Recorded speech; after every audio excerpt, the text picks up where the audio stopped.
Founding Fathers Day and public lecture in honor of Engineer Emmanuel Tunji Phillips, FNSE past chairman 1991 to 1992, and the induction of corporate members. Shall we rise to our feet as we take the new national anthem? DJ, please.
Thank you for our country. Thank you for the Nigeria Society of Engineers, Osogbo branch, called Virtuous branch. We want to appreciate you for the second edition of annual Founding Father Day, a public lecture that's taking place today in honor of our father, the Engineer Emmanuel Tunji Phillips. We want to bless your name for your love, for your faithfulness, for your care over your son. Thank you, everlasting Father, in the name of Jesus Christ. Almighty Father, we have come, we have gathered here, every segment of this program. We pray, Holy Spirit, May your presence be felt in the name of Jesus Christ. May you take preeminence in the mighty name of Jesus Christ. That as many that have come, that we may be blessed in the mighty name of Jesus Christ. And we pray that you also bless our nation, Nigeria, in the name of Jesus Christ. Thank you, most gracious Father, because you are Lord. In Jesus' mighty name we have prayed. Thank you very much, sir. May we take our seats.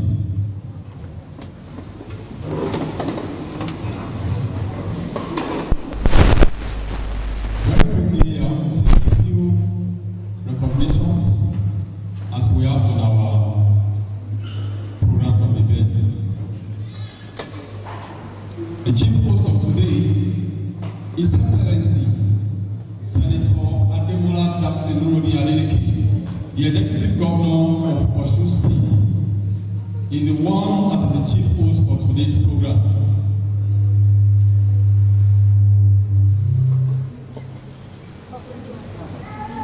Also, I want to recognize the chairman of this occasion is no other person but the Nigeria Society of Engineers President, in person of Engineer Margaret Aino Butala, FNSE. Also, I want to quickly recognize the keynote speaker of today, who is very, very present in our midst today, is no other person but Reverend Ak Goki Omibodu, the proprietor of Holy Branches School, Osogbo. Can I just put your hand on recognition? Thank you guys together for him. Thank you very much, sir. You are welcome. We are glad to have you in our midst. No, not yet. Also, I want to quickly recognize the chairman, who is also the host of today, the chairman of Nigeria Society of Engineers Osogbo branch, in person of Engineer Wasiu Olalekoido, FNSE FNSE. Welcome you, sir. Sir, I think it will be nice to not do the sitting arrangement at the same time. Do you have a recognition of my chairman, sir? Chairman, sir, can the keynote speaker come up now?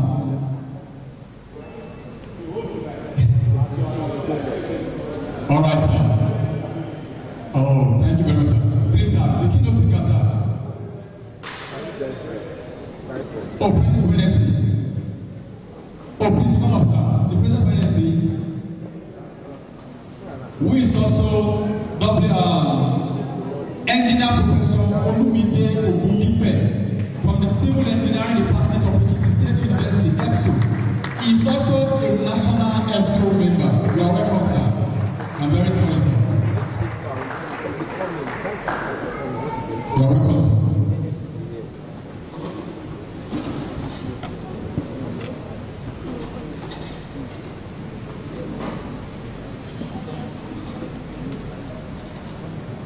While the recognized also come to the podium is the keynote speaker today, in person of Reverend Goki Omibodu, the proprietor of Holy Branches School, Osogbo. You are welcome, sir. Can I say that to encourage me? You are welcome, sir. It's an honor to have you in our midst, sir.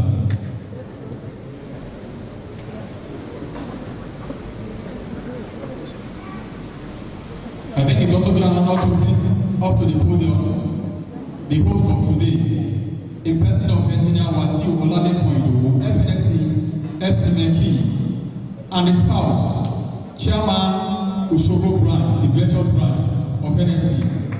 Please, you need to join our chairman to come to the podium. It's an honor for you today, man. Can you put us together until we get to the seat? Thank you very much. Let's keep clapping for them. Let's keep on clapping for them. Let's encourage them. Let's encourage them. Thank you very much. We can do better. We can do better. We can do better until they take their seats.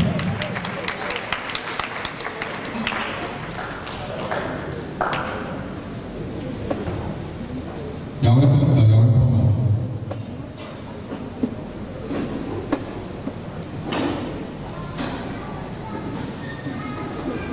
And lastly, for now, to recognize and to bring to the podium is the person with whom we all are all gathered here today.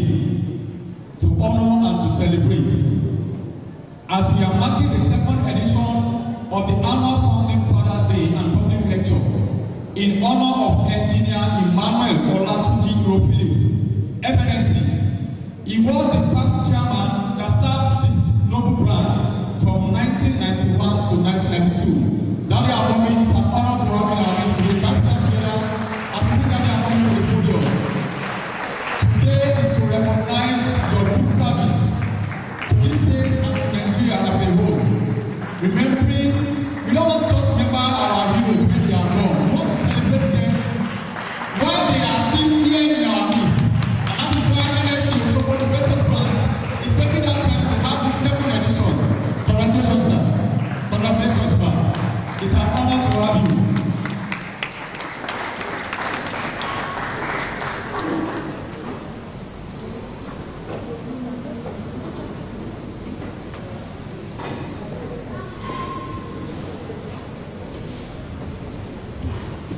All right, we'll sit down. Okay. All right, because of our time, I really want us to run into our program so that we can just run through. I want to go to item 4 on our program of events. That is the welcome address by the host. Give me the honor to bring to the podium Engineer Olalekwelu, FNSE FNSE, the branch chairman of the Osogbo branch of the Nigerian Society of Engineers, for his welcome address. Can we dance together as we welcome him? Thank you very much.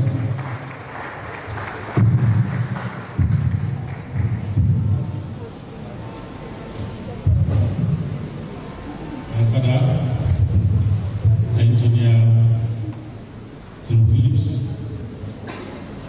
my president, represented by the National School, the Professor of Reference, Engineer the keynote speaker, my past chairman of the Osogbo branch, here present,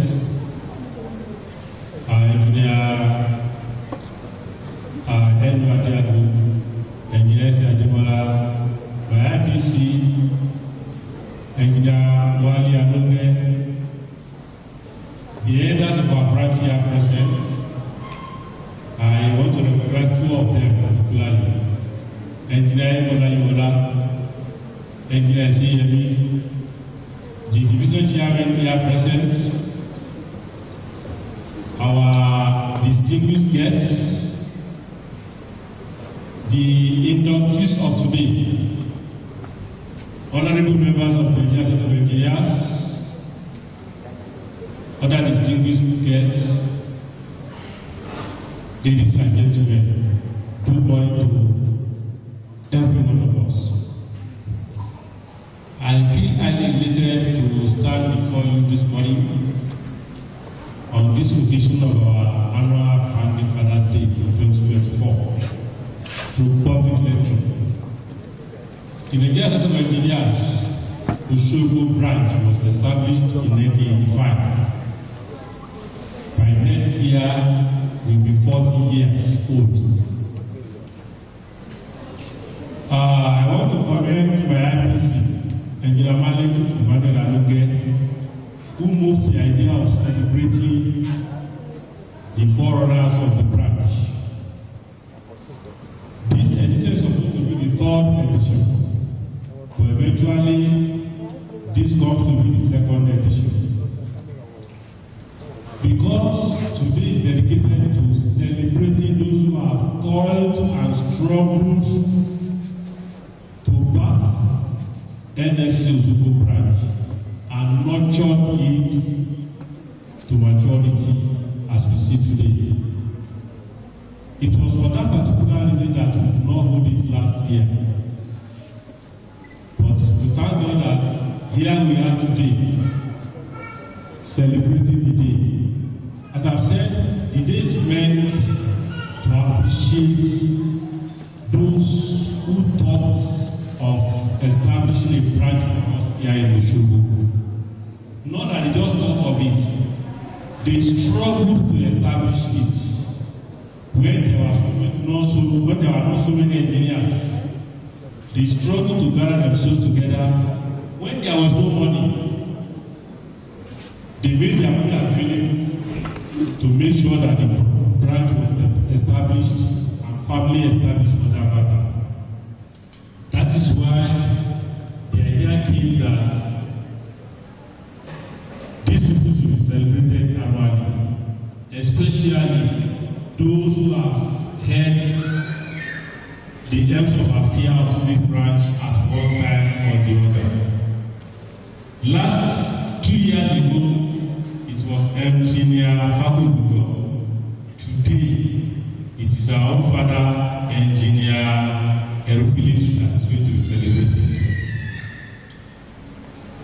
This goes to show that their efforts did not go unnoticed, and we appreciate the good foundation they have laid. Equally, we want to tap from their wealth of experience. That is why we are expecting to listen to a very fantastic lecture tagged on topics educational development in Nigeria and India's perspective. And by the time our father delivers the lecture, I'm very sure that we'll be enriched. I just want to welcome us. Sit back, enjoy yourself, let us interact, let us synergize, and think of how we can all make better commitments and better sacrifice to make sure that the Nigerian Osogbo branch and the Nigerian profession is better. I want to welcome all of us and bring that one interaction. You are welcome.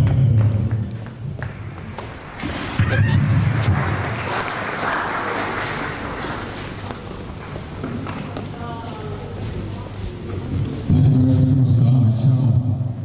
Can you once together, once again for me? Can you once together? Thank you very much. Thank you very much. Thank you very much. Yeah, permit me to stand on the same protocol. I want to quickly call and appreciate and also welcome some of our elders that are just cited now. They've actually been on the seat before now. Apologies for just doing this now.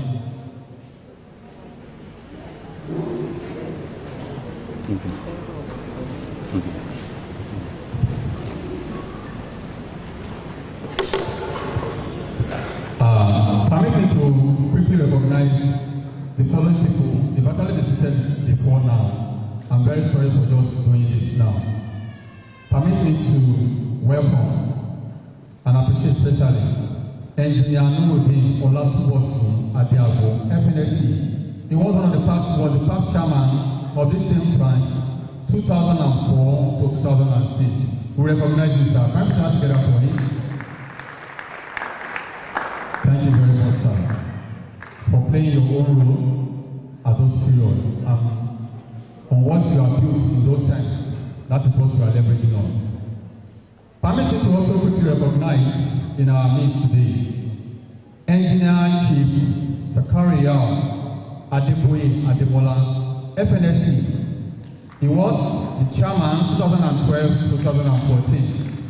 And mommy, we appreciate the two of you. We appreciate you, sir. We appreciate you, man. Can you stand together for them once again? And also, I want to appreciate and also welcome the immediate past chairman, who was saddled with the responsibility of being the chairman of the Osogbo branch from 2020 to 2022. Welcome with me, Engineer and Mrs. Engr Emmanuel Alonge, FNSE. We appreciate you, sir. Permit me to also welcome in our midst some of the elders that are just got their name. I don't want to just point at them. As I get the names, I'll be recognizing them. Welcome with me, Engineer Olaiwola Eko. He's one of our elders at the branch. We recognize you, sir. Can you stand together for him, sir? I also want to quickly recognize Engineer Zebulon Sheyeli. Recognize, sir. Thank you very much, sir. I also want to recognize in our midst the chairman, present chairman of NIEE, in person of Engineer himself, Odebo Wale. Thank you very much, sir, for coming around. I just cited one of my very prof from the Osun State University, Professor Sunday Babatunde Akinde. I recognize you, sir. Thank you very much, sir. On this note, we want to go back to the program, as I want to call on the President of the Nigerian Society of Engineers for the opening remark.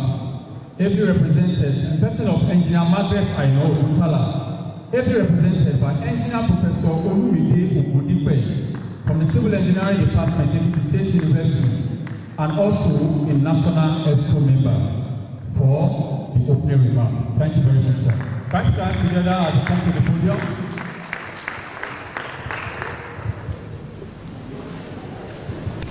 The chairman of a great branch, NSE Osogbo, Engineer Wasiu FNSE.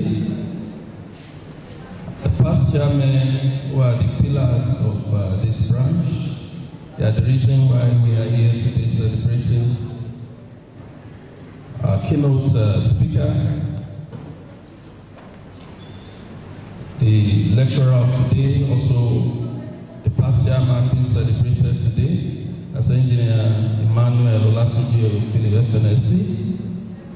As spouses, division chairman, the awardees, the inductees, all members of the branch, ladies and gentlemen, and also the gentlemen of the press. It gives me great pleasure to be among you today to celebrate with you.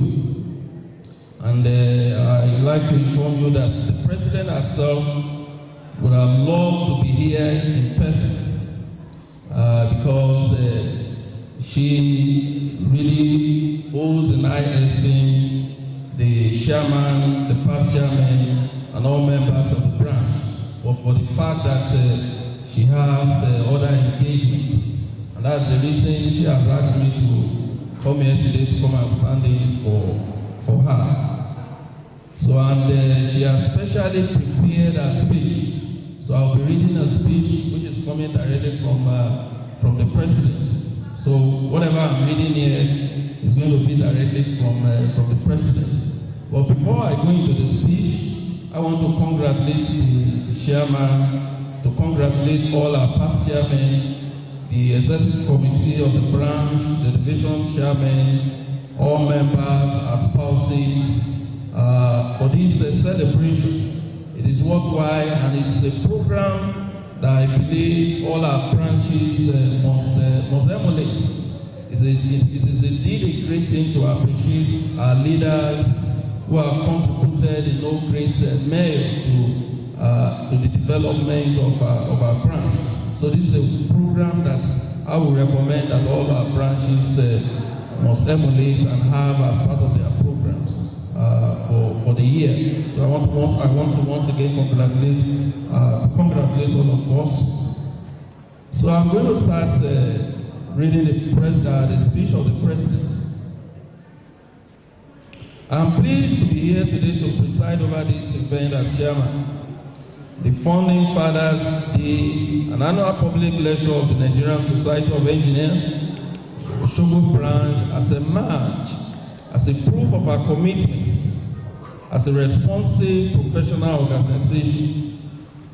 For the benefit of those joining here for the first time, I wish to inform you that we gather here annually, not only to celebrate the remarkable achievements of our branch, but also to pay homage to the visionary leaders and dedicated professionals who laid the foundation of what we now proudly call the NSE Osogbo branch.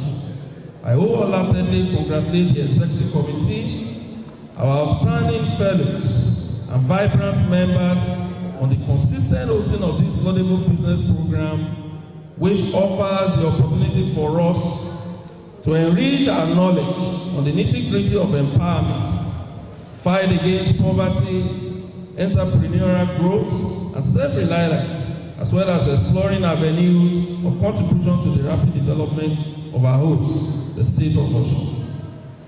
We have for many years effectively explored this crucial window of interactions between our engineers, the state government, and players in the industry. And such discourses have yielded fruitful results that are beneficial to all parties. Looking back, we acknowledge our past chairmen, each of whom has played a pivotal role in steering the NSE Osogbo brand towards greater heights. Their leadership has been characterized by commitment to excellence, focus on members' welfare, and the drive to enhance the relevance and impact of our profession. Each chairman brought unique perspectives and initiatives that have strengthened the brand and expanded its influence. Today we honor their contributions and express our profound gratitude for their unwavering dedication. Let me pause here and recognize our numerous partners, the guest speakers, supporters, and particularly the successive government of the state of Osun, who have contributed in one way or the other to the growth and success of NSE Osogbo branch. Together we have built a strong and vibrant community of engineers dedicated to making a difference. I wish to state that the NSE Osogbo branch should continue on the traditional path of commitment to partnerships geared towards advancing the engineering profession through continuous learning, professional development, and advocacy. From organizing events to participating in community projects, your efforts have been invaluable. Similarly, I expect you to further the culture of innovation, collaboration, and ethical practice. Finally, as you may be aware already, the 2024 National Engineering Conference will hold between the 18th and 24th of November 2024. The theme of this year's conference is Sustainable Engineering Solutions to Food Security and Climate Change. And you will agree with me that this is a serious challenge for the nation that we need to address as engineers. I am using this opportunity to inform you that the conference registration portal has been launched and registration has commenced NSE. I encourage you to visit the portal via the link conference.nse.org.ng for more details and to complete your registration. Thank you all for being here today and for your unwavering commitment to the advancement of engineering and technology in Nigeria. I wish all the participants the very best of luck. Your continued contribution to the Founding Fathers Day annual public lectures be rewarded with success. Thank you and God bless you all.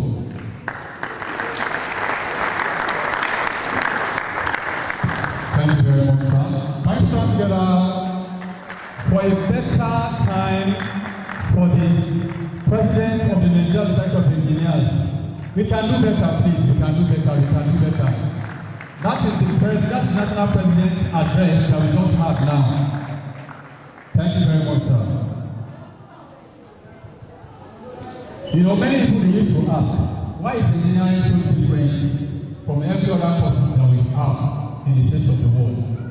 You know, I remember some time ago, one of our teachers that actually taught us in the school gave one puzzle and was actually trying to tell us the relevance of engineering and why we have to be different to every other profession. Number one, he said there was we like call it a tipper now, that was fully loaded and was actually carrying a very high raised load at the back. Then it got to a bridge and the load could not pass under the bridge. And our teacher asked us, what do you think is the solution to this? Is it breaking down the bridge that is the solution? Or trying to find a way to turn the vehicle around of which there is no alternative routes? And people came with different kind of answers. Somebody said maybe they should break the bridge and maybe they will mend it later.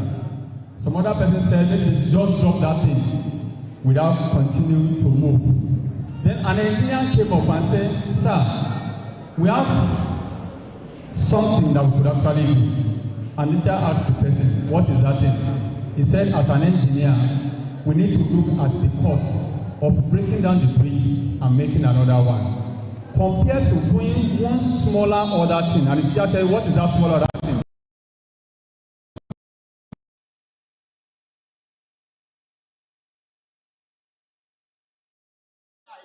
With which the load was actually touching the bridge. If that tire was actually removed and the vehicle was actually made to pass under the bridge, would have saved a very high cost. Yes, what would have needed to be done is to buy a new set of tires compared to what would have actually happened was to buy a new set of tires compared to break down the bridge and rebuilding it. Can we see that engineering is actually doing something?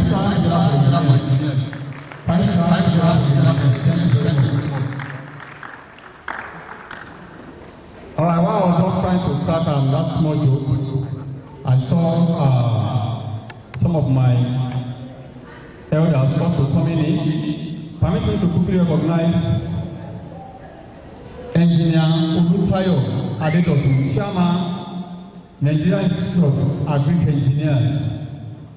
I think I saw you not quite long. Oh, thank you very much, sir. Thank you together for him. You are recognized, sir.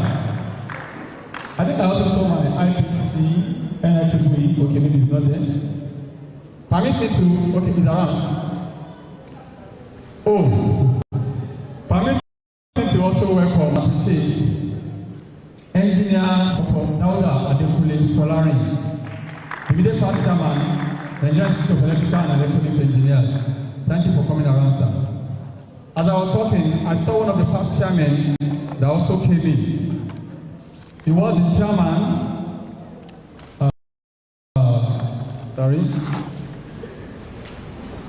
He was the chairman in 2018 in person of Engineer and Mrs. Akim Adetomiwa Zubao. You are recognized, sir. Thank you for partnering the steering of moving NSE Osogbo branch during those times. We appreciate you, sir. While standing on the existing protocol, I want to quickly recognize family relations and friends that have come to honor our own very person today. Sorry, I have a small list here. Family, friends, and relations that have come to honor Engr Emmanuel Phillips. Permit me to stand with and appreciating the person who actually took the opening prayer of today in person of Reverend E.O. Teyimo-son. We appreciate it. So I can't ask together to appreciate it. Thank you very much, sir. Also permit me to also appreciate and recognize Engineer Poju Adegite. Engineer Poju Adegite. Thank you very much, sir. We appreciate you for coming around to honor our father, sir. Also permit me to also recognize Professor Mrs. C.O. Adeoti. Thank you very much, sir. You recognize me. Also on my list, I have Engineer and Mrs. Aderele Ajayi. Thank you very much, sir. We appreciate you. Also, I have on my list here Dr. and Mrs. Femi Oladimeji. Dr. and Mrs. Femi Oladimeji. Come to us together for them. Thank you very much, sir. We appreciate you. Thank you for honoring our father. Also, welcome with me Mrs. Adeyinka Fagulu. Mrs. Adeyinka Fagulu, recognize you, ma'am. Thank you very much, ma'am, for honoring our father today. Also, I have on my list here, Town Planner N.A. Olatunji. Town Planner N.A. Olatunji, we appreciate you, sir. Thank you for coming around. Also, Architect Timothy Olatunji. Architect Timothy Olatunji, you are recognized, sir. Engineer Tunji Ajayi. Engineer Tunji Ajayi. We recognize you, sir. Thank you for coming around. Also on my list, I have Engineer Larry Falano. Engineer Larry Falano. Recognize you, sir. Thank you for coming around to honor our father. Also, Engineer BC FSTAJOY. Thank you very much, sir. We appreciate you. Mrs. Yinka Oroshaki. We appreciate you, ma'am. Thank you for coming around. Also on my list, I have Mrs. R. Babalola. Mrs. R. Babalola. Thank you very much, ma'am. And finally on the list that I have with me here, I want to recognize specially the principal, staff, and students of John Mackay Anglican Grammar School, Osogbo. Thank you very much. We appreciate you. Thank you. Can we put our hands together for them please one more time? We appreciate the principal, we appreciate the staff and the students. Thank you for coming around to honor our father. You may take your seat. Thank you very much.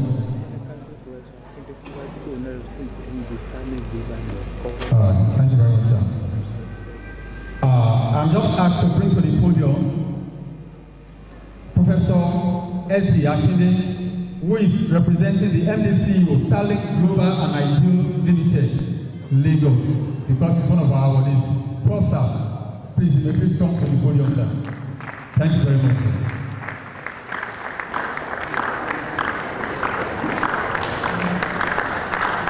Let's take our hands together until they get to his feet. That is the way to honor ourselves. That is the way to honor ourselves. Thank you very much.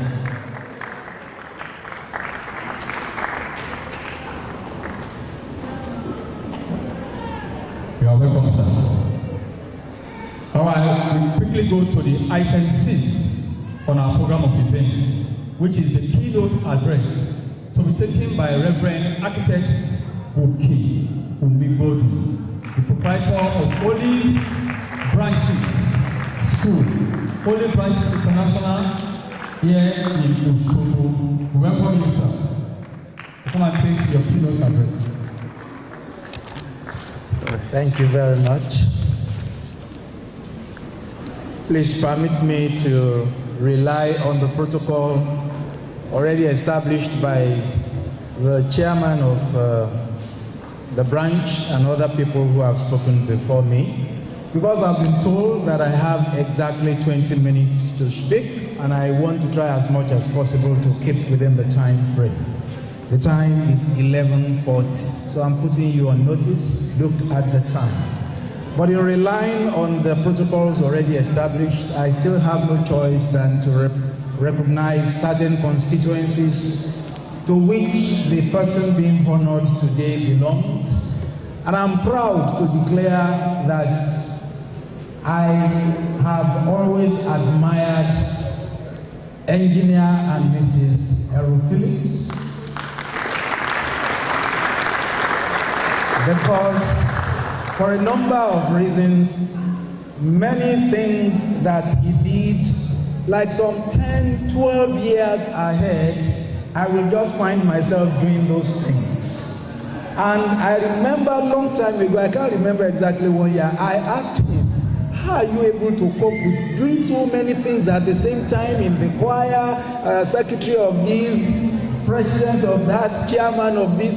Please put your hands together for this, my mentor.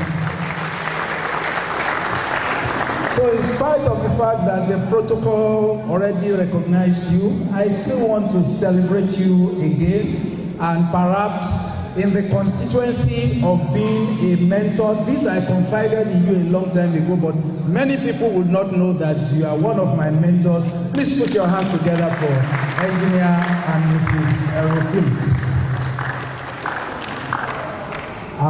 Well, the national president of NSE, the branch chairman, and all the distinguished engineers here, you will please also recognize with me all old boys of Government College Ibadan.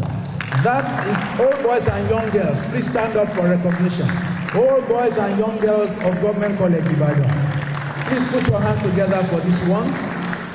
These are the ones that we have been following, because I'm trying to, maybe other than Engineer Zubair, every other person here was my senior. So he's the only one that I can say should stand on his table. Please have your seats. God bless you all. especially our young girls. I can see that there is somebody here. We were in the vigil overnight together. I don't know when he left, but here he is again. We belong to the same constituency, and I must recognize him. Reverend Taimoso, please stand up for recognition again. We belong to a number of constituencies together too. As he's head of your school, I'm also head of your school. As he's a senior priest, because I'm following him in the order of priesthood. And I recognize you so much, and I say God bless you. And now that I've told you that we were in a vigil overnight, if I spend beyond 20 minutes, just know it's the hangover that is affecting me. So you will not complain, okay? And I also want us to recognize all members of All Souls Church, where Engineer Phillips has been in the choir for so long. I was in the choir a long time ago too, and I still admire the way he sings that bass part. I honestly miss Baba Arowolu, because I also love listening to his voice. If you're a member of All Souls Church, please stand up for recognition so that they can know you are the ones that have all along been with. So God bless you. Please have your seats. Now, a keynote speaker is supposed to give a peep into what is to be discussed, perhaps in a conference or a gathering like this. And in doing that, I will still just do one more recognition of those that have been recognized earlier on. Those are the ones that are to be inducted today, because they have passed through the whole gamut of the education before being inducted. Please stand up for recognition, and let us clap for these ones who have been through everything it has to take to become engineers. As you have your seats back, I'll say I only wish you were architects. Please sit down. So if I am to give a peep into what the entire program is all about, and I'm not going to pretend that I have not asked the main lecturer himself, what are you going to discuss? Because a keynote speaker is supposed to give a peep into what you are about to discuss. And when he told me he would be discussing education and national development, the perspective of an engineer, then I said, okay, I can still hazard a peep, and with that peep, you will also permit me to express myself in the context of the constituencies to which I belong, because I cannot pretend not to be a priest of the Anglican Church. I cannot pretend not to be an architect, and whether you like it or not, I cannot pretend not to be a politician. Maybe not a typical politician, but I have been in the turf and on the terrain. So I want to speak very briefly about re-engineering tertiary education, including that of engineering in Nigeria. And there is a poser, and the poser is students' loan scheme the best way forward for us today? You can see that most unusually for keynote addresses, I am being specific because admittedly I have read through the lecture that we are going to listen to, and I just thought, let me also put this poser, which I think should be included, because that is part of the essence of the general discussion in the Nigerian polity today and in the context of education, and especially tertiary education.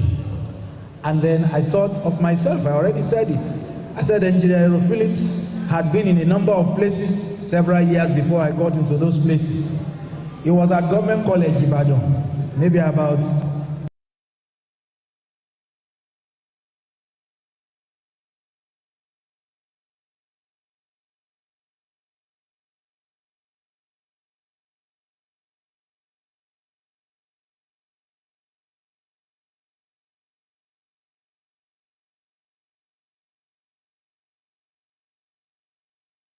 and maybe about 3 years after I graduated, I also found myself in that school. Perhaps it was a little easier for us. I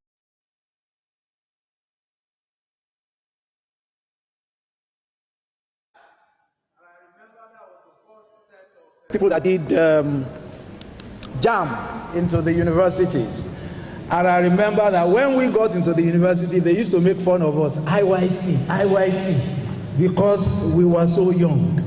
But in spite of that, the environment was still able to absorb us, to contain us, and to nurture us. And I remember very well that maybe other than the union dues of 4 naira and my accommodation fee at Obafemi Awolowo Hall, which was, I think, 60 naira for the entire year, there was nothing else that we paid. And we had solid education. And in having the solid education, I also had very good food to back it up. Because for 30 kobo, I had a very good breakfast, and for 50 kobo, I had a solid lunch and a solid dinner. And on Sunday, I had a quarter ration of a whole chicken. I had ice cream. During the week, I had orange squash, or sometimes it was natural orange fruits, mangoes, and all kinds of, accompaniments for our feeding. And in spite of that, you will still have somebody like Femi Falana, who was then, in 1980, the PRO of our students' union. He will still march out and say, I am going to march out the 2,000 strong students of the University of Ife. And then I laugh today, because all the 2,000 strong students of the University of Ife in 1980 are not enough for the Department of Agric Engineering of any university today. And the same facilities we are still using till tomorrow. But in spite of that, I want to tell you the story of somebody that's like my own story. I know one person who said, my parents attended the then University of Ife, and therefore I'm going to attend Obafemi Awolowo University. And then the girl went into the university, and maybe the first day, pictures of this girl were sent to her parents because she was struggling, trying to climb from one desk to another, and she almost fell. But this is the digital age, so everything was captured in a video clip, and eventually they just allowed her to sit somewhere, and there were like, I don't know how many there were in that small place, but the picture was sent to the parents. And they were wondering together, is this the kind of education that should be for Nigerians of today? Because these are the same ones who will become medical doctors. These are the same ones who will design buildings and therefore be architects. And these are the same ones that will be the leaders of the country. And if leaders of the country will not learn simple etiquette and manners of how to go about things, but are forced to climb from one desk to another before you can squeeze into a little space. And then guess what?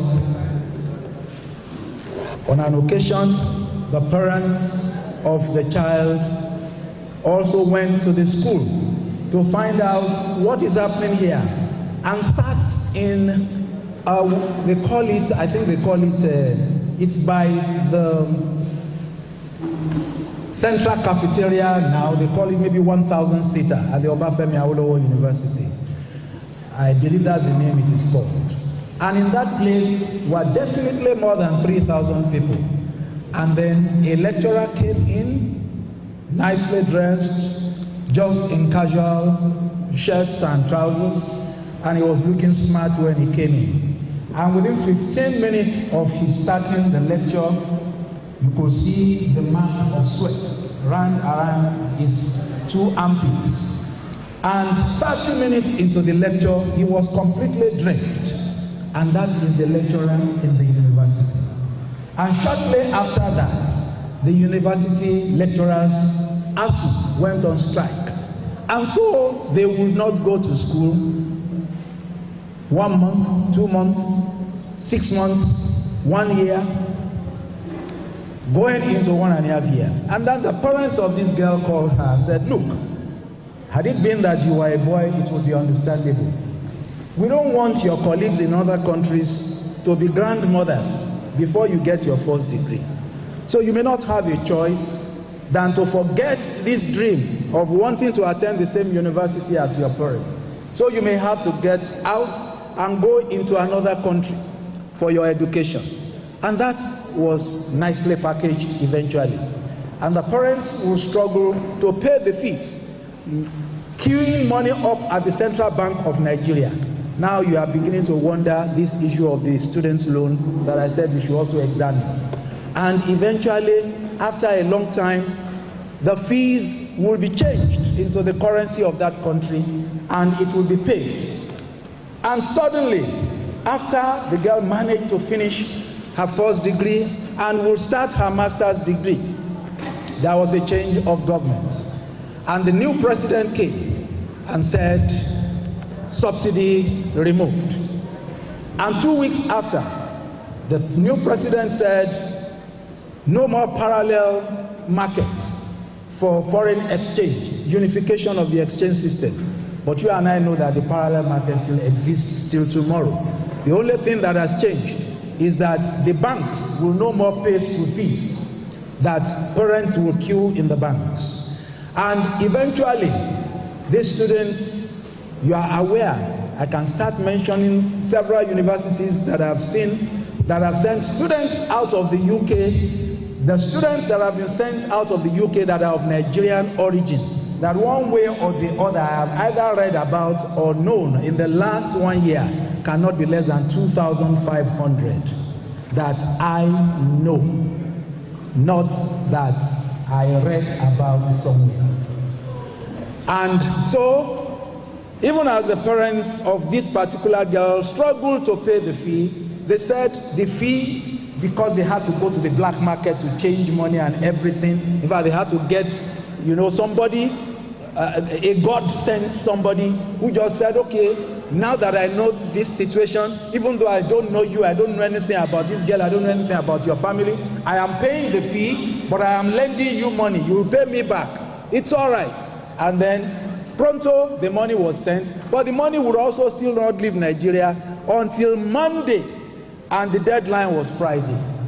And so the girl was also sent back to Nigeria.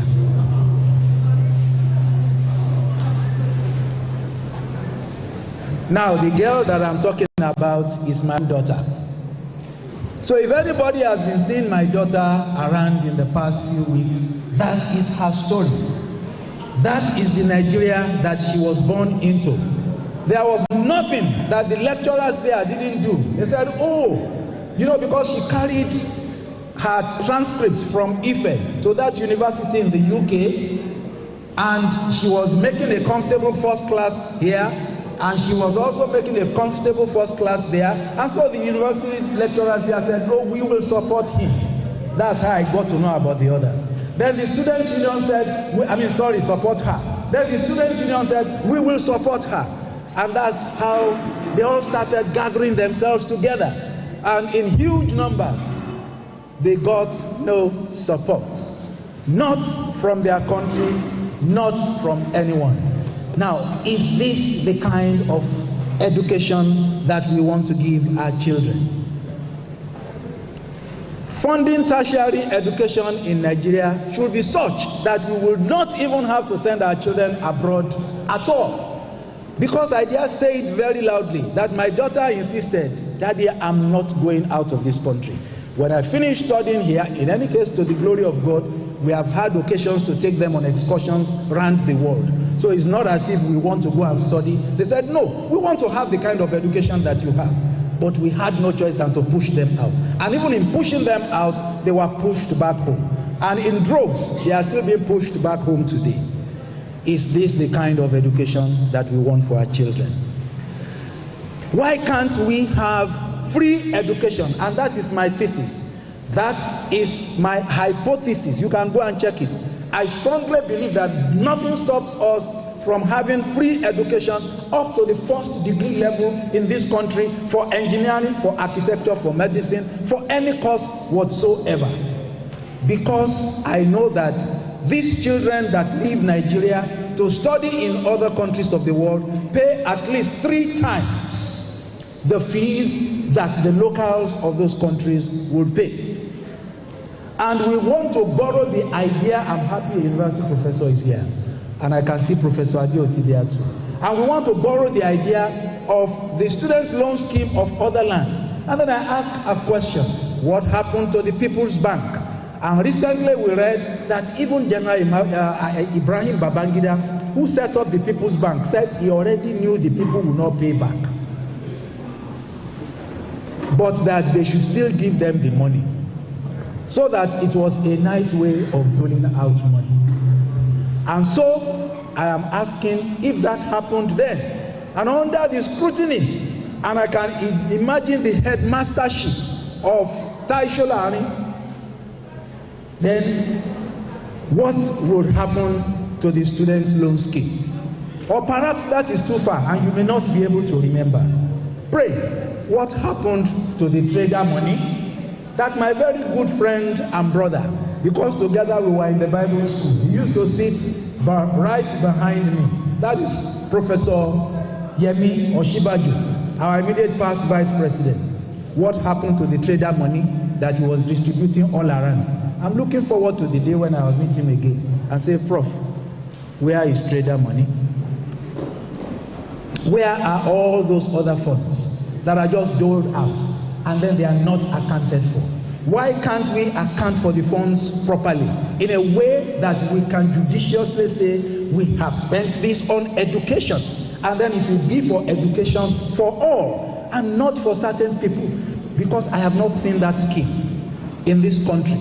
If it is national, as I'm talking to you today, anything that comes from the federal government and happens to find its way into Osogbo today, only APC members will benefit from it. And right now, anything that drops from this state government, only PDP members will benefit from it. So it's not a matter of this party is good, this party is bad. All of us as a people, we need to have a rethink. Is this the kind of education that we want to continue to have? Then I begin to wonder, that 90 billion naira that was given for Hajj operations, and I know the Christians will ask for their own, and I know that the traditionalists will ask for their own, and amongst the traditionalists they may even break into different sections. And so you are thinking of minimum of 300 billion that could be put into free education at all levels up to first degree level, and then they say there is no money. So where is the money that we have for the large contingents of people that follow presidents and ministers? Sheyi Tinubu followed his father to Dubai to do what? I keep on asking some of these questions. But the interesting thing that I discover, I know amongst us here are politicians. I can see some people, I recognize you. And each time I am at an event and I say something that hits the federal government, I see the PDP people clapping, plan. And then when I drop their own, everywhere just goes silent. What happened to all the funds spent for private jets and for yachts? Why is it that presidents of big countries and heads of states of well-established economies will go in commercial flights, and then the children of our own head of state will be jockeying around the countries and even within the cities of Nigeria in private jets with your money and my money? Is this the education that we want?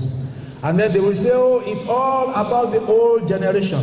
Let the new generation take over. And then I look around. I look at most of the people. I look at the Senate president today. It's my age. Most of those who have been governors, and they are mostly my age. So I cannot even talk of people ahead of me and say anything ill about them, because I see all of the evil around me. And then I will now look around and I will see the lights of better edu, because it's not even about gender. I will look around again, I will see the lights. They said 2 minutes more. I've told you I went for night vigil. Allow me to just leave. I will look around again. I will see somebody like that immediate past governor of Kogi State, whose emergency was by ta-ta-ta-ta-ta-ta-ta. And then you are talking to me about generations. It's not about generations. What about the snake and the baboon that eats money? It's only in Nigeria that snakes and baboons eat money. And then you will think, oh, in the hallowed citadels of learning, nothing goes wrong. But what happened to Jam Monisa? One of your colleagues, the professor. I don't want to offend other professors here.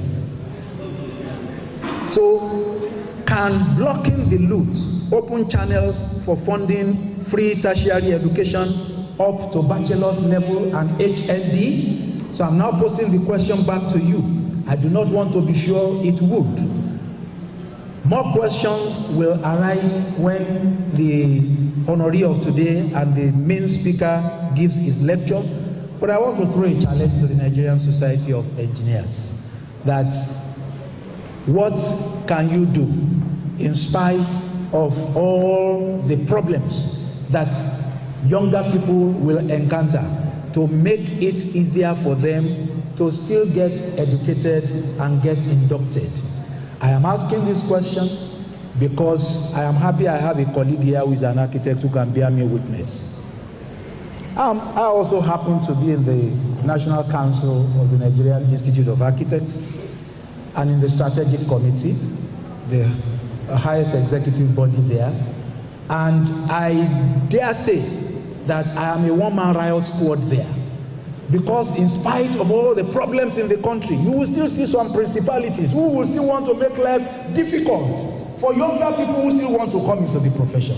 I throw a challenge to you, senior colleagues in the Nigerian Society of Engineers. I hope that is not happening. Senior colleagues that are in the what's your own engineering regulatory body? The current. Please, after anybody passes through the hell of Nigeria, it should be easier for him to enter any profession and practice anywhere in the world. Thank you.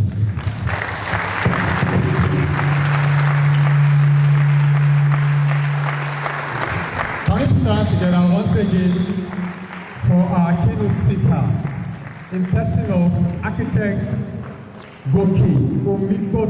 We can do better. Can we put our hands together? Just put our hands together once again. Thank you very much, sir, for that wonderful insight and keynote address. You know, the question he left us with is very, very germane. If we are actually going to move forward in the engineering family, what can you do?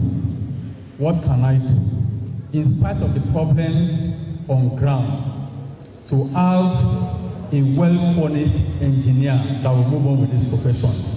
We need to start thinking out of the box, how to make life easier for the younger generation, so that we will not destroy the engineering family and the regulations that we find on ground.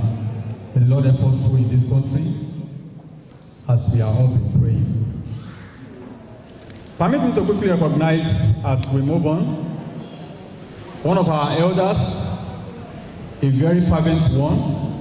Permit me to welcome Engineer Olarioye Matthew Olufemi, FNSE, one of the pioneer chairman, one of the very foremost and very articulate chairman of the civil. Okay, sir.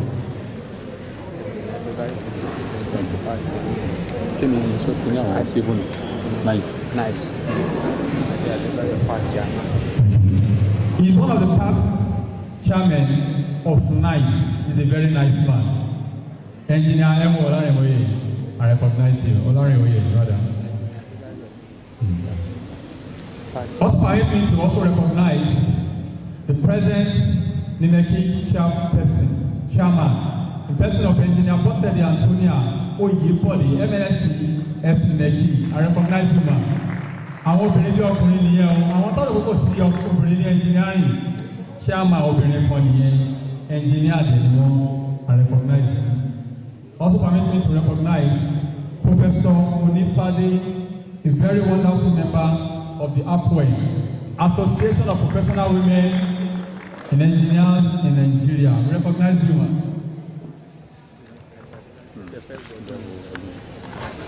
All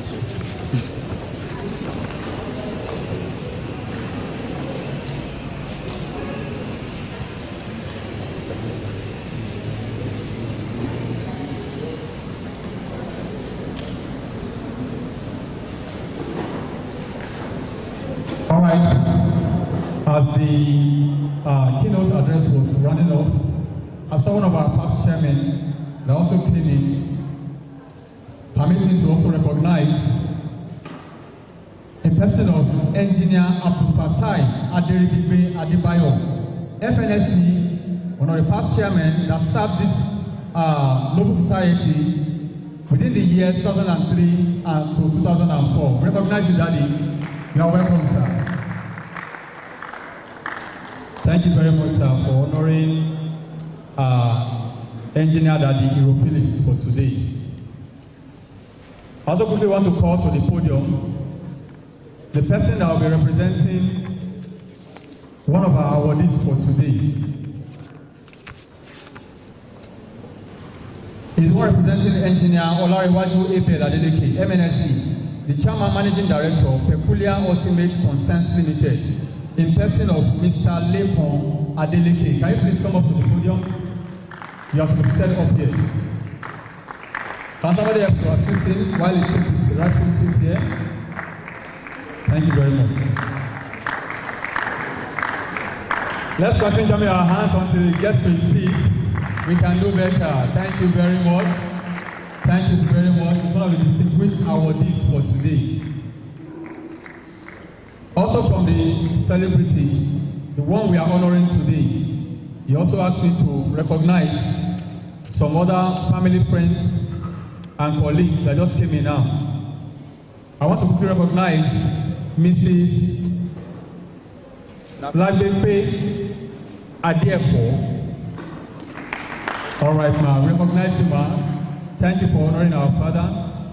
I also have with me to recognize Mr. and Mrs. Jide Jegede. Mr. and Mrs. Jide Jegede, thank you for coming around, sir. Thank you for coming around, ma. Also, I want to recognize Mrs. Eileen Alon. Mrs. Eileen Alon, thank you for coming around, ma. We appreciate you, ma. Finally, on this list, welcome and I recognize Honorable Shola Ayodiri. Thank you very much, sir.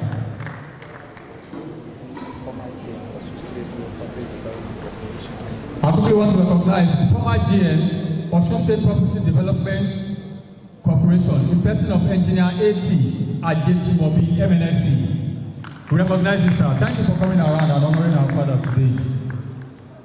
All right, very quickly, we want to go to the very business of today.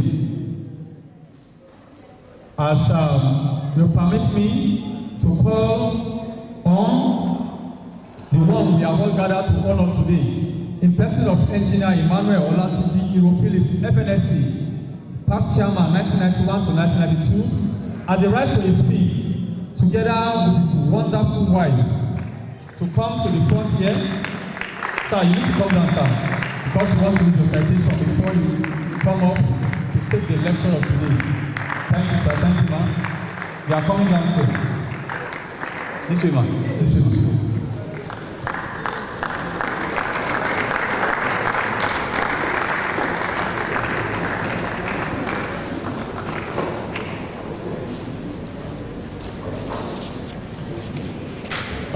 While Daddy and Mommy are taking their rightful position, I want to quickly recognize I'm so very sorry. As I just saw Mommy now, it actually made me to remember that I actually wrote it down somewhere on my program. Our follow, are we here? Follow. Can we wave our hands? Follow. We know ourselves now. Those are the wonderful spouses of the engineers. We call them follow because anywhere the engineer goes, they are always there with us. Can we ask for recognition? Today is your day. The engineers in our midst recognize you specially. May the Lord continue to uphold you. Thank you very much. Permit me to call on Engineer Bukola Ujuade to come and take the citation of the guest lecturer and the honoree of today. in person of Engr Emmanuel Olatunji Iropili, FNSE, past chairman 1991 to 1992 of the Nigerian Society of Engineers Osogbo branch. Good afternoon, everybody. Permit me to stand on the existing protocol while I read the citation of our father. But before I do that, I want us to be on our standing to welcome specially Engineer Engr Phillips. Please, a standing ovation, please.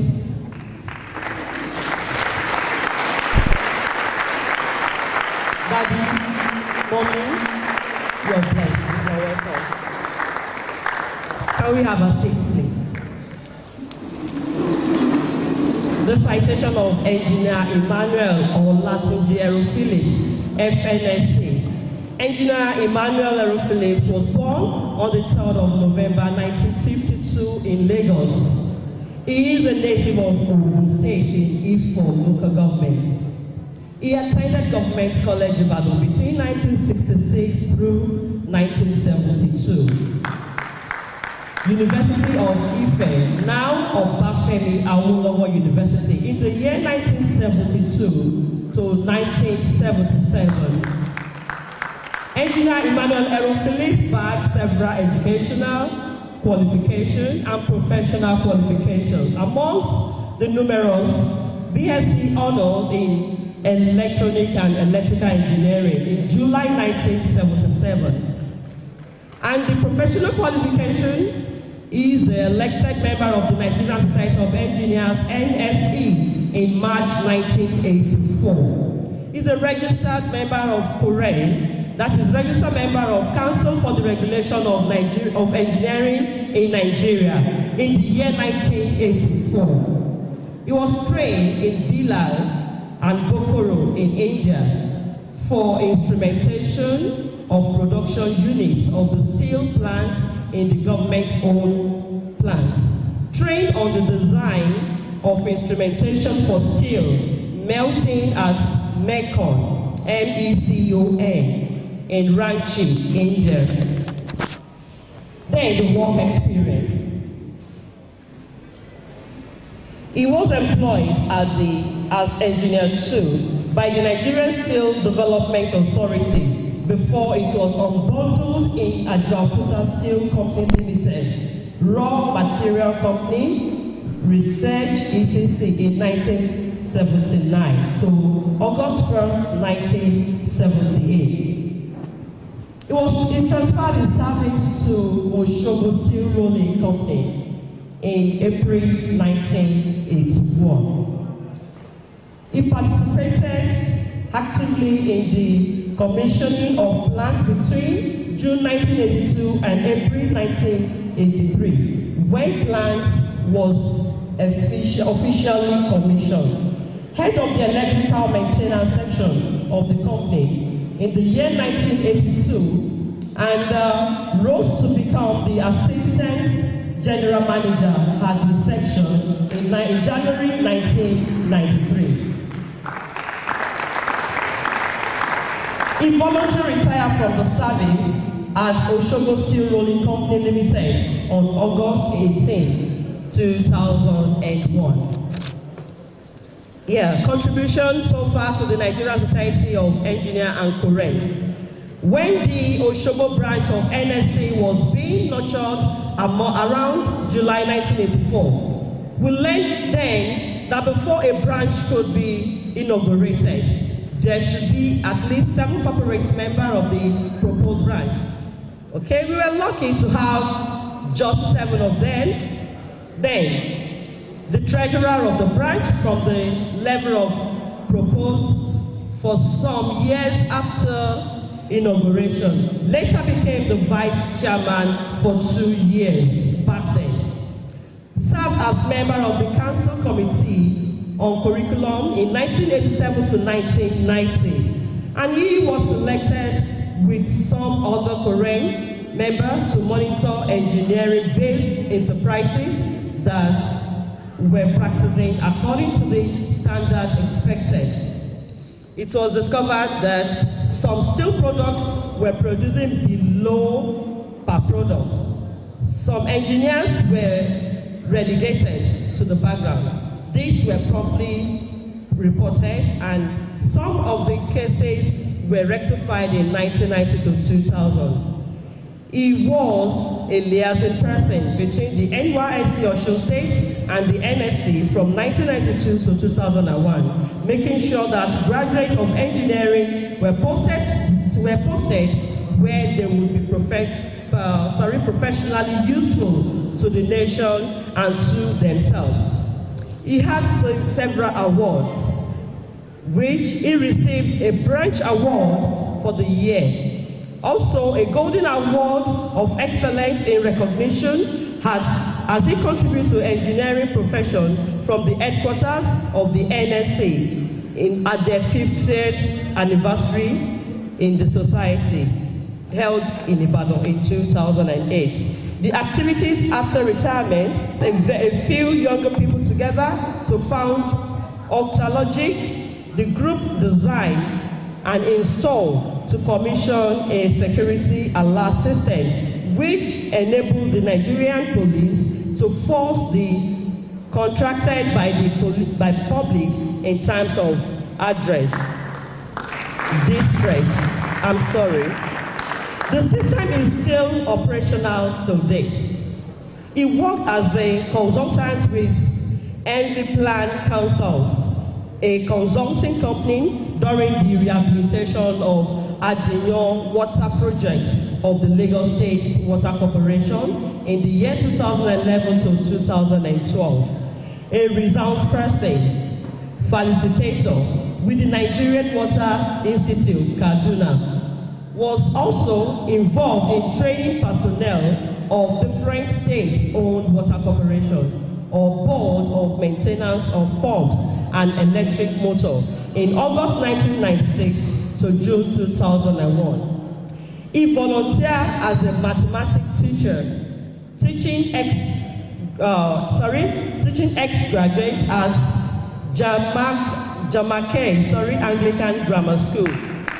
He teaches SS2 and SS3 students in October 1915 to date. This is very remarkable of Engineer Emmanuel. There are several achievements that are not documented, but he has been a very influential person and he has assisted so many people, even to the point of posting something on my status and the person called me back and said, oh, this person assisted me 15 years back. Let's give him a round of applause. And then to Mommy who has been making this radiant look that we can all see today. Mommy, we appreciate you. Again, I want to present to you our guest lecturer of the day, our D of the day, and the very person we are celebrating as the second edition of our Founding Fathers Day. A round of applause once again for him.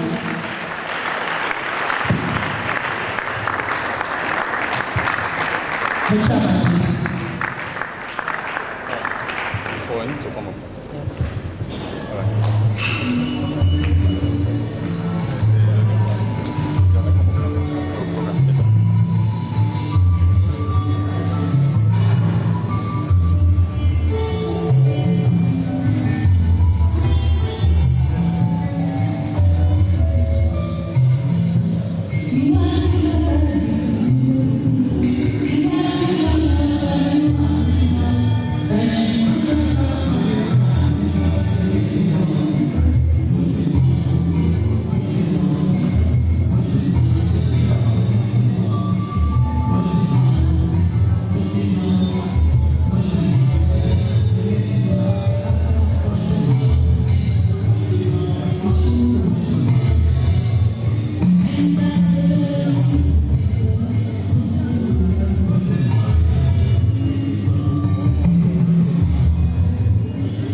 Given to me today, and I want to really appreciate everyone that is there today.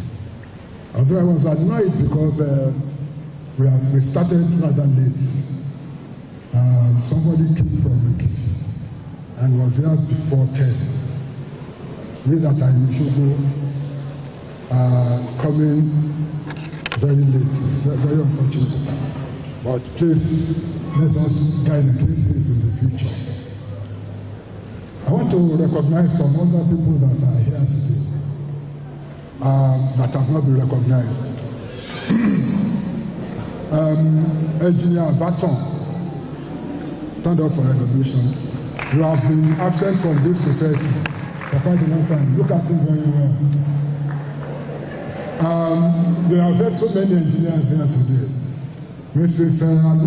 Sorry, that was not Mrs. Kolawode. Please recognize. Thank you very much.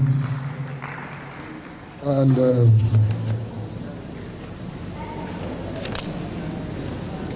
I want to tell you a little story before I go into my lecture. When we were to have 7 corporate members to form this chapter, we were 7. Many people don't really know the 7. I will mention their names today. Please. Yes, I can see some fast children nodding their heads. We had the then chairman, doctor or professor, Richard Olaiwola Fagbele,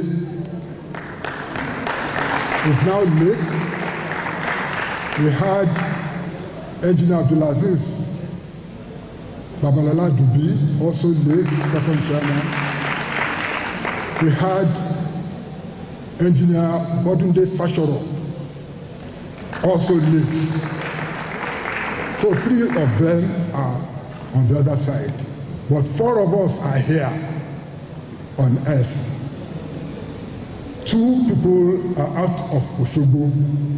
Engineer Ayo Butomi, who later became the GM CEO of Steel Rolling Osogbo. Please clap for him. He's in late development. I hope you are noticing. We had Engineer Dola Obusi, who is in Lagos now. He's still alive. And we have Engineer Poju Adegite. That is why I invited him. He's innovative. He was the GM CEO of the Nigerian Machine Tool. Please stand up, sir. I can't order you. He's one of the founding fathers. Engineer Poju Adegite. Those people that know Machine Tool, they know that he was a past GM CEO of the place. And that is why I invited him specially today, so that he will not only recognize those that are chairmen of the branch as founding fathers. Please, there are so many others, and Engineer Poju Adegite is one of them. Please give him a round of applause. And welcome, sir. He's in his 80s and he's still looking this sharp. God bless you, sir. And the chairman, my national president, is ably represented here. Those that are going to be awarded the guest speaker, I'm very glad about how you really went through this thing. But this is there. I don't want to bore you with going through what he has said again. But I will give you something which has been distributed now. And in the introduction, I mentioned about 3 young men who wanted to stow away. Oh, 2 more people are here before I start. Mrs. Lydia Adebaji, please, you are welcome now. Those are my people. And Mr. Rocco Ibikunle. Okay, you are welcome. He's an old boy of Government College, Government College. I'm not jealous right now. Please clap for GTI. It is my day. Thank you very much. And I want to say that Engineer Bekita also was in Government College of Ibadan. Please clap for GTI again.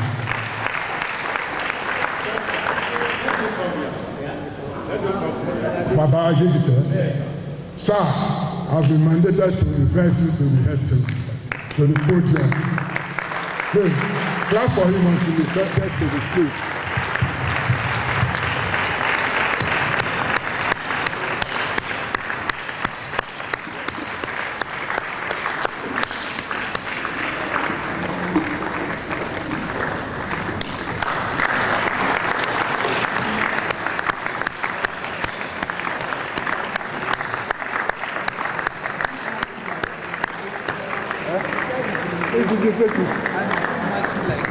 They say it's still matching like it's not in it's over 8.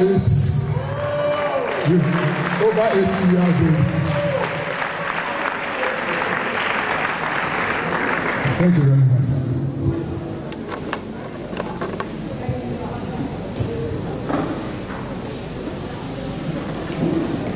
He wrote his suicide in 1962. So you can guess that is in the 80s. 1962. Some people were not born then. And some of them are grandmother and grandfather now. One night in 1924, 3 young men set sail on a ship that departed Lagos. Aside being all Nigerians, these young men had one thing in common. They were stowaways. Unlike the current jackass trend, the main reason these people were leaving Nigeria was to acquire a university education in the United States of America. Unfortunately, not long into the trip, one of them fell seriously seasick, and seeing their companions at death's door, after much debate, the other two decided that they all had to get off the ship in Gold Coast, present-day Ghana, thus aborting their dream. Thankfully, one of them, through a combination of sheer determination and his family's support, set sail again, albeit this time legally, in 1925 for Harper's Ferry, West Virginia. 3.5 decades later, this man, by this time, now popularly known as Zik, became the 3rd Governor General of Nigeria. You may wonder why I have started my speech with this story. It is because everyone in this hall can tell a similar story, either of themselves or a family member or a close friend who through privation and in the face of adversity persevered to acquire an education as a means to advance their personal station in life. As such, for at least the last 100 years, Nigerians have valued education so much that they have taken enormous risks to be educated, and very often they have been able to better their lot in life by means of their education. Unsurprisingly, there is empirical evidence to support our anecdotal observations. In 2014, when data from 139 countries covering the period 1990 to 2013 was analyzed by researchers, it was found that each additional year of schooling, the average private rate of return for an individual was 10% per year. The private rate of return is equivalent to the estimated population increase, estimated proportional increase in the individual's labor market earnings resulting from the education. That is, whatever they earn more because they have gone to study more. This is a fact. It was noteworthy that their findings were consistent with over 40 years of research on the topic. And even more recent research will support these findings. However, in Nigeria's case, there remains a puzzling question. If a large proportion of the population has been so well educated to the point of personally advancing their station in life, why is it that Nigeria's trajectory appears to be on the never-ending downward spiral?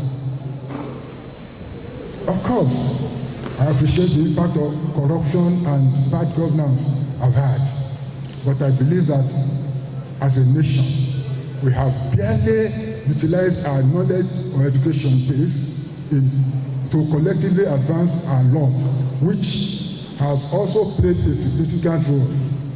My intention in the next few minutes is to explore this more and suggest some solutions. What do I mean by using education to collectively advance our laws?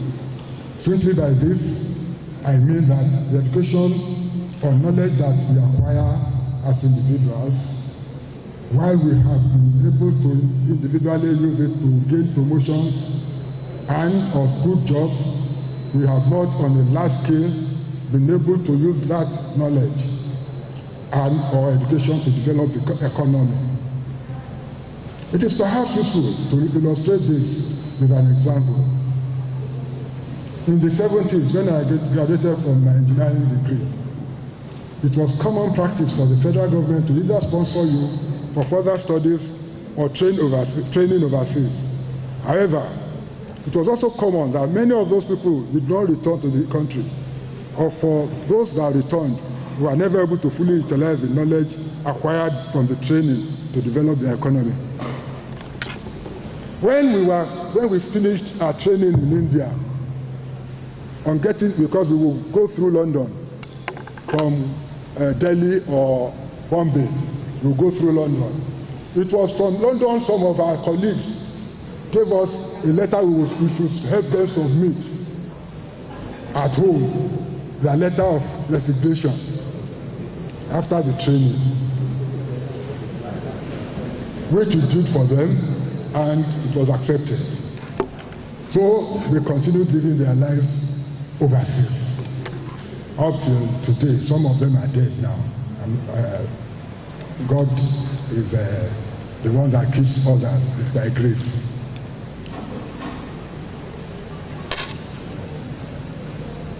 So,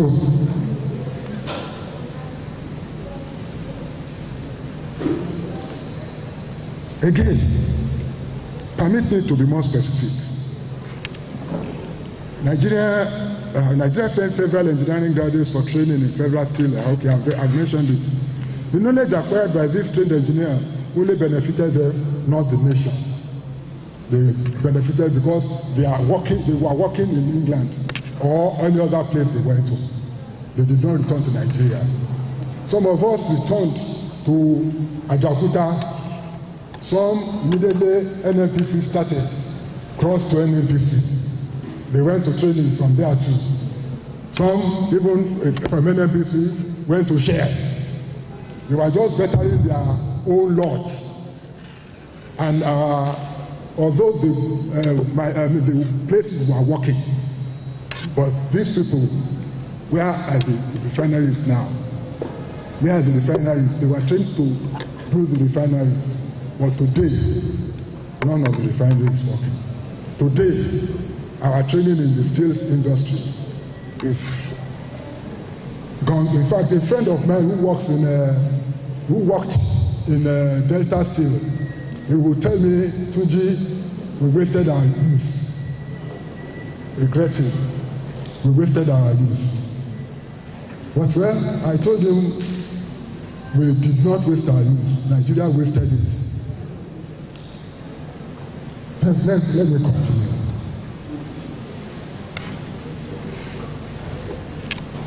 Contemporary issues, that's number 2 now. Having talked from a historical viewpoint, I wish to turn to a more contemporary issue. Although I can discuss this matter from the situation that exists with Nigerians sent all over the world on scholarship, I've chosen to review it in the light of the inability of our experts in the diaspora to use their knowledge to contribute to the economy. Some of them are frustrated. when they come to Nigeria, they are not allowed to use. In fact, most of them will rush back to where they were coming from after being frustrated. That's the problem, because we are not used to the system, Nigerian system. But we have to change the narrative. We have to change the narrative. We have to change the narrative. In the 1980s, until around 2006, there were government-owned industries in Osun State. The federal government had the Osogbo Steel Rolling Company Limited and the Nigerian Machine Tool Limited, while the state government owned Cocoa Products Limited in Ede. There were numerous private industries utilizing products from the steel rolling in Osogbo and the cocoa in Ede, which also employed some people. These industries offered opportunities for engineering students and graduates to see practical engineering in real life. Students had their CWS experience, while NYSC sent engineering graduates for their primary assignments. Where are these industries now? Where are they now? And every year, people graduate from tertiary institutions with HND, with VSC.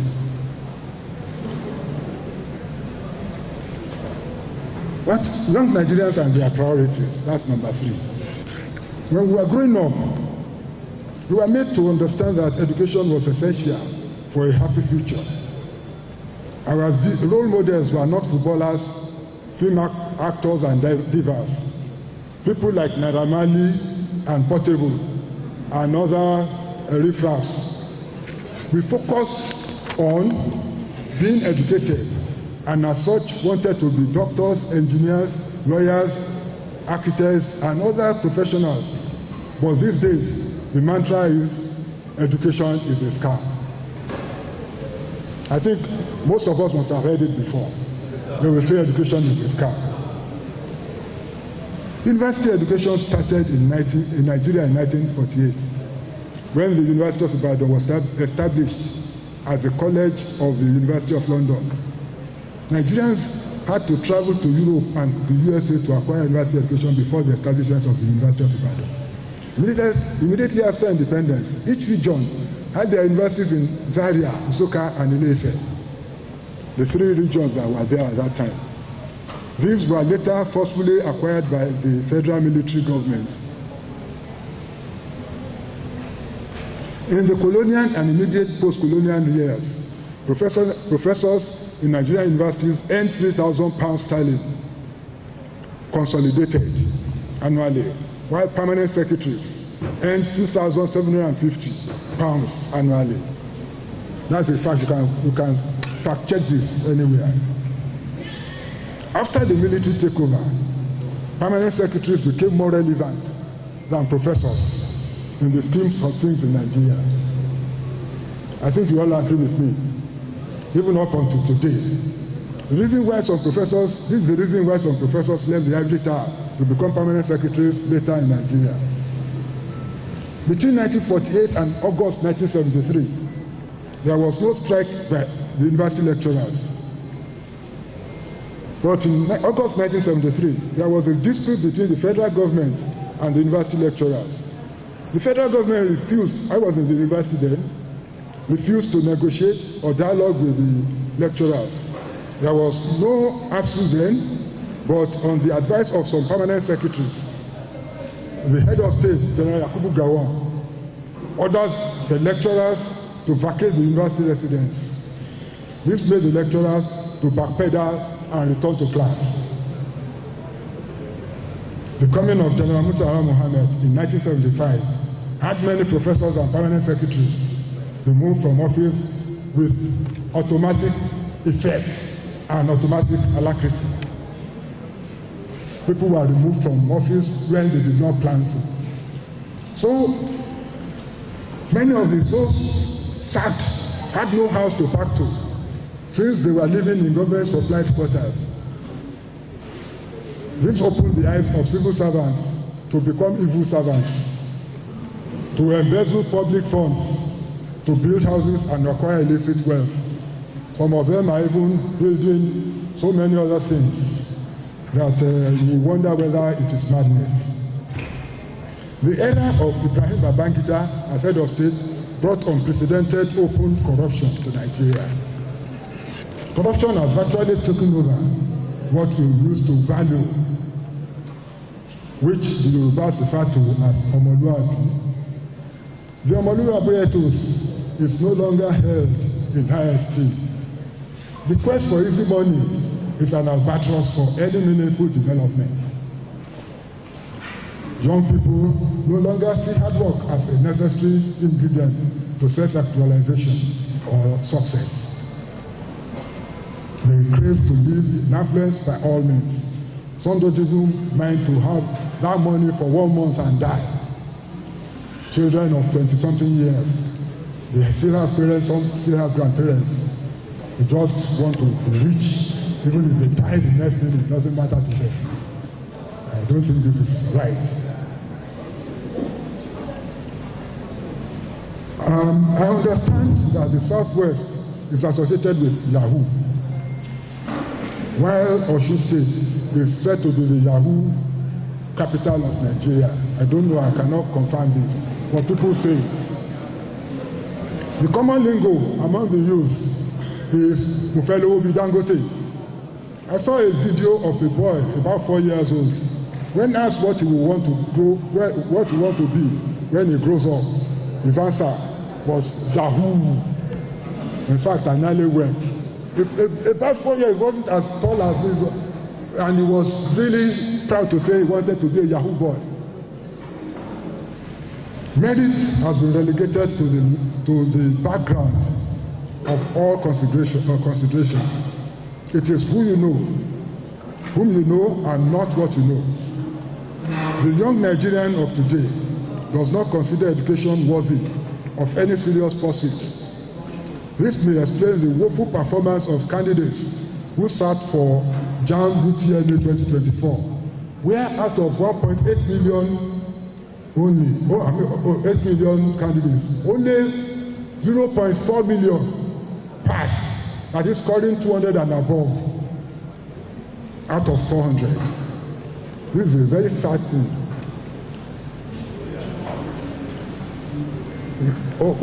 It calls for Àjọ tó nírònú. We should think about this. The guest speaker has said so many things here. We should think about it. Now, why are we not producing what we need? I want to tell you about my experience.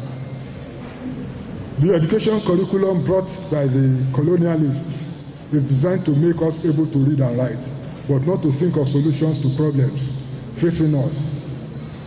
The political class of our time is not doing much to change the status quo. The Western world, USA and Europe, wants Africa to produce only raw materials to feed their industries, and even to be dependent on them for food and grains. That is why we could not, prices of bread or flour rose so high when Ukraine started their war, and we have not gotten out of it now. African presidents who contravened this in the past were either removed or assassinated. This is no more a secret. They tried to do the same with, for China. In spite of the economic sanctions placed on China after its proclamation of the People's Republic in 1949, the country's leaders pressed on with developing their economy. Even after several catastrophic mistakes, they made mistakes. Yes, we too can make mistakes. It's part of learning. Mistakes along the way. Their progress since then is evident to everyone in the world today. Everything we say is China. Before, they will say, Chinko, don't bring Chinese things to me. Today, China is making waves all over the world. So, number 5, I talked about national industrialization. Oh, sorry, before that, after my retirement in 2001, I gathered a team of young engineers and technicians and we were able to develop a security alert system whereby one could contact the police when under attack, whether without speaking. We received different responses from the states of the southwest zone. One governor said that the Chinese will make something better, even without asking for a demonstration. One accepted it and even made it possible for a state. The police command liked it, but when the government changed the opposition party, the new governor did all he could to frustrate it. If you go to the police headquarters in Osogbo today, because I cannot be living in Osogbo and not have something I can point to. It's there. You can ask for the control room. Go there, you will see what I'm talking about. Commissioners, its working depends on the commissioner of police. When operations, people who know about police, there is operation and there is administration. When the commissioner comes from an operation and side, he wants to use it. But the administrators don't see any need for it. The administrators don't see any need for it. Even if the people that are sitting by it tell them, they don't want to hear anything about it. It's unfortunate. We are in Nigeria. God bless this nation. I want to hear an amen. So, national industrialization. Based on my rather uninitiated study of the economic history of the world in the last 2 centuries, several countries that have developed economically have usually done so following industrialization. The most recent is China. As such, if Nigeria is serious about economic growth and development, we need to develop a manufacturing base. That is, we cannot remain a consumer economy. You cannot develop economy when there is power fluctuation and other things that are retrogressive. Unfortunately, that's what we should first face, apart from the human resources, that is youth development. As such, if Nigeria is serious about economic growth and development, we need to develop a manufacturing base. That is, we cannot remain a consumer economy. Many of the American industries, especially automobile industries, are moving out to Asia because why don't they come to Africa? Why don't they come to Nigeria? There is nothing to work with. We have a lot of market here because our people, we love ostentation, we love big things, but we don't want to suffer before we get out big things. God will help us. As such, if Nigeria is serious about it, yes, we cannot remain a consumer economy. However, for this to happen, we will need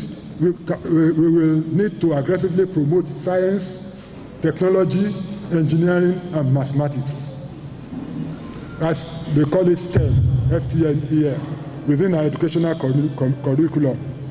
Beyond this, and to create a sustainable system, our educational system needs to recognize and encourage formal vocational training through skills. I saw a video yesterday. Somebody who was a mechanic in Nigeria. He was a mechanic, but he read to the point of being he was a mechanical engineer, but he was practicing the mechanic with the mechanics. He found his way to, I think it was in the US. Now he is one repairing, dismantling Bentley, Rolls-Royce, and other things. He will dismantle and replace those things as perfectly as possible. Unfortunately, I saw it. I don't know whether anybody has seen it too. A Nigerian, we have lost him to the diaspora now. Because what is he coming back to do? Whereas we need such people here. Beyond this, and to create a sustainable system, our educational system need to recognize and encourage formal vocational training of those skills. That is, the technical colleges should not be downgraded. We need such people. I'm not clairvoyant to say that manufacturing will eventually move away from China. Indeed, that is happening already, with manufacturing increasingly moving to India. I was in India in 79 January to January 80. And when we were in India, this auto rickshaw was their mode of transportation. My mates, my colleagues are saying, how can people be taking this thing? I said, they have started a one-stroke engine. They have started something. What have we started in Nigeria? They said, I told them, if you don't take time, in about 30, 40 years, if you don't take time, they will be importing this thing in Nigeria. They said, Nigeria will never import it. By 1999, it became now Marua. Yes, Tata buses is a different thing. This one was being made by individuals. One-stroke engine, moving. My wife was also in India. So I don't know who else was in India here. Because those people that were in India with me are no more here in Osogbo. So I would have confirmed it. So you see, by 1979, they were telling me that Nigeria will not take it. By 1999, it became Marua in Lagos. Lagos is where people will not want to take anything that will be degrading. But that is the place it was first taken. Unfortunately, the people that were arguing with me, when I told them about it, they would just shake their heads and move on. Nigeria needs to think and see what we can do.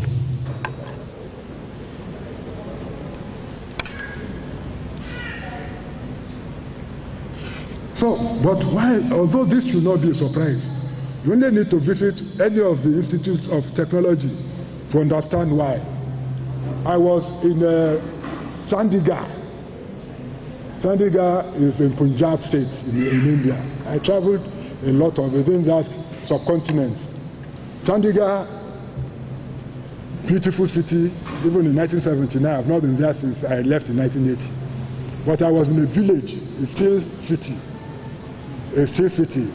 called Bilai and Bokaro. I was in those places, and Ranchi. But Chandigarh is a university town, and they have this Institute of Technology. Before you could be admitted to that institute, it was a very keen competition. But you will never see somebody influencing the admission. Even the son or daughter of the president cannot go there by virtue of the fact that is a son or daughter. They started the gifted program in Nigeria, Suleja Academy, some time ago. It is now watered down. It's no more a gifted thing. Everybody can go there. And that's why nothing works. I don't know why nothing works in Nigeria. I don't know why nothing works in Nigeria. So we need to really think about this. When we have this thing, let us always think about it and call our politicians to order. I want to tell you that even some of the people who went to those schools are now in the US. They are the ones now exported to the US. Those institutes of technology in India. You will see that the CEO of Google is an Indian, the CEO of Google is an Indian. It's not by playing, it's not by Yahoo. It's by study. The jobs were created.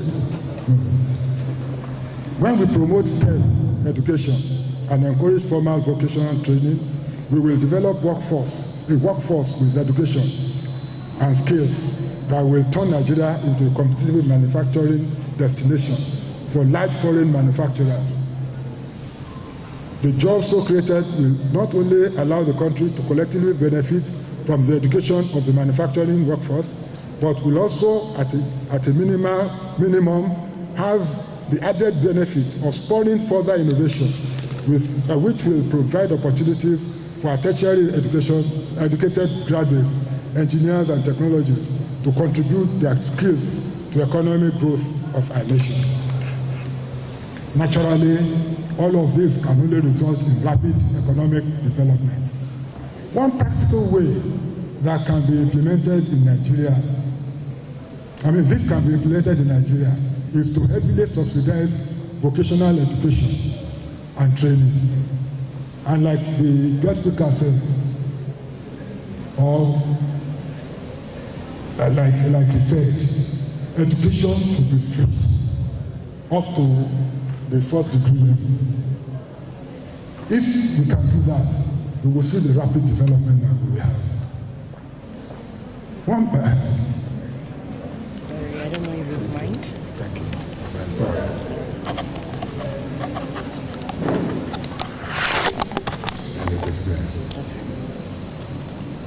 So you see, China, in my opinion, it is not by luck or by luck that Germany has a very strong manufacturing industry.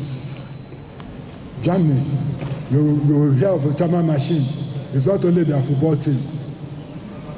BMW, Mercedes-Benz, even VW, that's Volkswagen.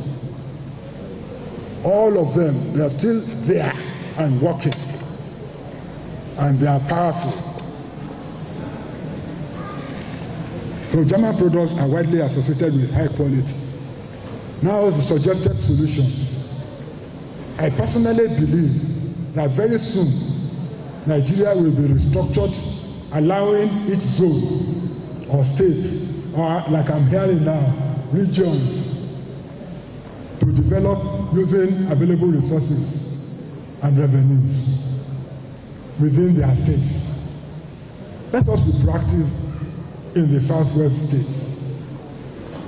The southwest states. Thank God, the professor is from the State, and I think in the meeting of Ondo State, Professor Tunji, I think you are from you are working from Ondo State. Yes, the southwest zone state should declare an emergency on youth development and education. The quality and rigor of our educational system needs to be improved. The sad and indeed sobering reality is that one cannot compare the quality of education in an average Nigerian school to that in an average school in a high-income country. Before you argue with me on this, consider that if this was not true, the Central Bank of Nigeria would not have reported that Nigeria spent $1.38 billion on international education between January and September 2022.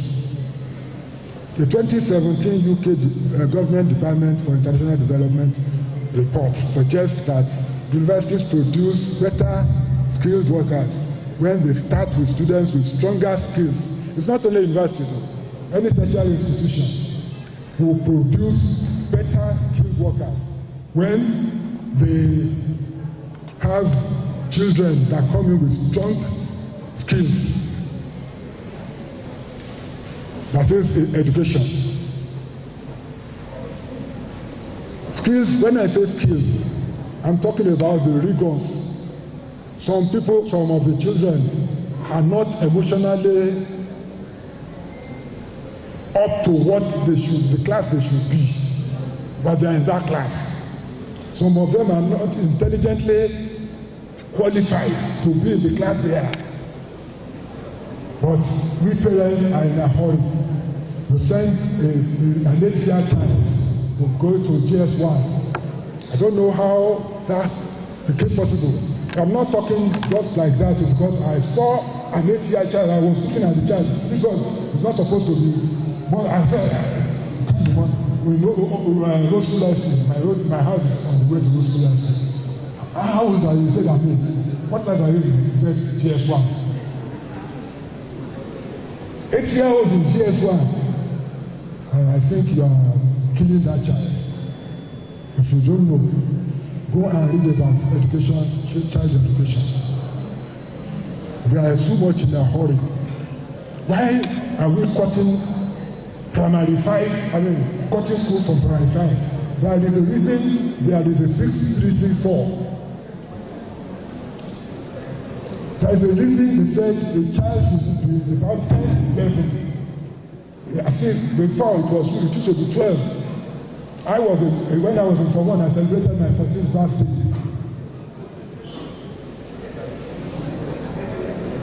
Today, what I learned 50-something years ago, I still remember.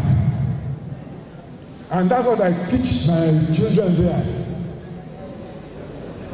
I teach them mathematics. And I don't need to read before going for the because I have not forgotten anything. So, you see, if that day had gone a little longer, I might not have been able to cope. I may be coping superficially, but up to today, I still teach my grandchildren. I have a grandchild in the university now, and throughout the time from his primary to his SS3, I would always be there for him. He's in the Georgia Tech in Atlanta, United States of America. And he's reading mechanical engineering. I said, why do you want to read engineering? It's my daughter's child. He said, Grandpa, I want to be an engineer.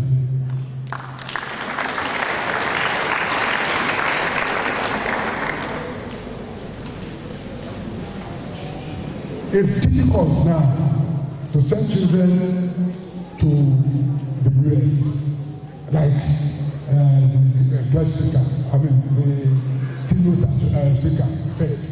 It's difficult now because we have to pay through the nose. My grandson has completed 1 year. Now, he told me that in Kenya, he has a Kenyan friend who is also there. And if you check, Georgia Tech is one of the best universities in the US, especially for engineering. He was admitted from Lagos, from Nigeria. It wasn't as if he was living, the parents are still in Lagos. Please clap for him. Clap for Nigeria. The parents are still in Lagos.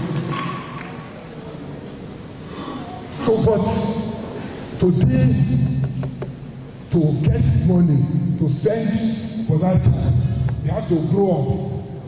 He has to grow up.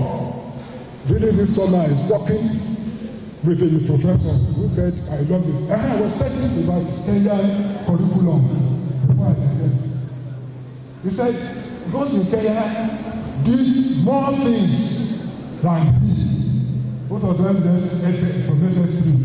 But they did more things so that one has an advantage of a head start. Which one, my grandson has to start learning some things which that boy has known, at least superficially. We need to really rejig our curriculum.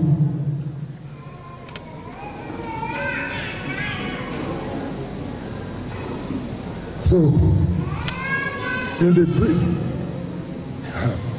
quite often these children are left struggling and as such do not develop strong basic skills, which inevitably leads to university producing poorly skilled workers. Because at the end of the day, they will be thrown to Professor to groom, and they will be struggling. Professor and the students will be struggling. Therefore, to produce skilled workers that will readily contribute to the economy, it is vitally important that we improve the quality and rigor of our educational system. Our virtuous values, Omoluafi's, should be promoted because no society develops in corruption and corrupt practices. Develop a new education curriculum with inputs from professional bodies like the NSE, NIA, NBA, and others. The Institute of Architects and others, that will arouse entrepreneurial skills in children, even from kindergarten forward. The National Orientation Agency. Okay, I introduced someone here, Mr. Rocco Ubikule. He retired as the director of the National Orientation Agency in Osho recently. Yes, if you still have a mouth to talk to them, if they still hear from you, please step up efforts as telling the generation of young Nigerians. Nigeria should embrace made in Nigerian goods and services. Let us employ our engineers to work in design and in execution and in communication. Thank you. Thank you for listening. Nigeria can be free. Thank you very much.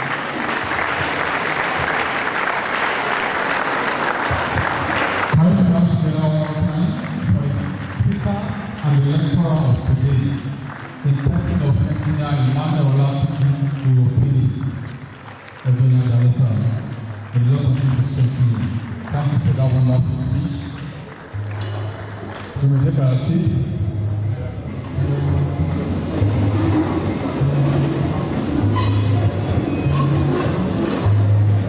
You know, when you see great engineers talking, you will know not just only articulation, but the way they put their points together, you will see sense, you will see wisdom. You will see prosperity and posterity in their speech. Can you put together one more time for Engr, please? You know, the elders, we are so fortunate in this line that we have elders that are so much particular about the future of this generation. And that is exactly the same thing he's trying to sell to us. We may look that we are so few in this hall, but what Daddy has told us today, if you go home with nothing, please, the solution that he has brought to the table is something that we need to actually look at. Industrialization is the only way out for us in Nigeria. For every one of us in the engineering family, the Nigerian sector, Institute of Agric, electrical electronics, civil engineering, chemical engineering, mechanical engineering, all the engineering families, we need to harness the town and the town together so that we can truly become an industrialized country. Without this, we all be having all these paper talks and nothing special is going to happen. And I want to say lastly, you know, the very last point we made was about the age with which we parents in this generation is trying to school our kids. There is no developed country that does that. You know, just like I just said, I also have friends in the United Kingdom, in the America. They don't go to school until they are 6. Here in Nigeria, 4-year-old, as long as they can talk, they want to push them into primary school. They don't do that at all. And the truth of the matter is that all these kids that we push at age 8 into secondary school, they are not emotionally stable. They are not psychologically stable. For those classes, it's not only ability to be able to read and write and speak that actually makes us students. There are a lot of other components that actually make a student to actually be a student. I pray we will get it right. Thank you very much. Can you put that together once again for Engr Emmanuel FNSE Chairman, past Chairman 1991 to 1992 for that wonderful lecture. As part of reaction, I'll be taking just one reaction from the lecture of today and also one question so that we can actually take time. Does anybody has anything to add? Or just like a recap, a summary recap as a form of reaction from the speech? Anybody that wants to react? Okay. I think Prof wants to react to what Nadia said. Okay. Prof wants to react. I just want to commend our pastor and our father for that well-presented lecture on education and national development, Nigerian engineering perspectives. And if you follow what he presented, what I can put here is that we all have roles to play in ensuring that we have standard education that can ensure the growth of our country. And just like you mentioned, that's rushing our children through our schools, has many advantages and many disadvantages, especially for the children. As an educator, somebody in the university is what I have witnessed. Even in the advanced country, it's possible you have a child that will be exceptional, very brilliant. In those places, it's not that they will allow such child to skip classes. They have special classes for them, and then they are able to cover maybe what a normal child will cover in 6 years. They allow them to cover it in 4 or 5. Not skipping the classes, but what we do here is to make sure that we just rush the children, whether even those that are not even exceptional people. And you discover that when they get to the university, and then they will begin to fail and not perform to expectation. And that's because, especially for engineering, it's a profession that requires critical thinking. And this is what the child needs to develop right from the primary stage through the secondary stage. So I will just what we said that we should all be ready to play our role, starting from the government, and then for us as parents, and then every stakeholder in the education industry. Talking about the development of the country, a lot of people are talking about our curriculum. The problem is not actually the curriculum. If you are familiar, especially with the universities, compare the curriculum to what you have in the UK. I studied completely in the UK. And then you discover that it's not actually that the curriculum is defensive. When you go through universities, you'll be told that either as an engineer or other professional, your training will not be completed in the university. Especially for engineering, when you leave the university, you go for internship. A number of years to get you familiar with the industry, relate most of those things you have been taught in the schools with the industry. In our curriculum, you have the sideways, you have the square, to get the students familiar with the industry. And you discover that most of these students during the 6 months of the sideways do not actually look for any training. Because many of them find it difficult to find places where they can actually go to for the industrial training. And then they end up wasting the 6 years. And that is to protest what Baba said, that at the point in this state, there are many industries by the state. And go through most of the states now, you discover that we don't have them. And so if we don't have such industries, where do we expect our children to train? And some of us know that are blessed in the society. We can start with the small and medium scale orders enterprises, establish a small industry where people, where you can actually take our students to learn. When you discover that those that are privileged in the society are not even thinking along that Many are thinking about just going outside importing materials, going to just import and then sell, or going to building hotels, building all kinds of things that we are not going to benefit from.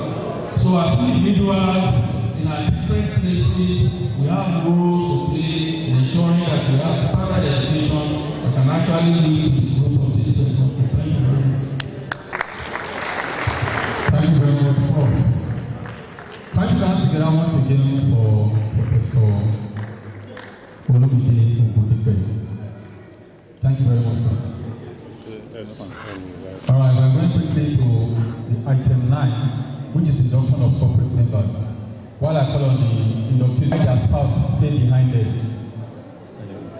While they are doing that, I want to quickly recognize two people that I just saw came in.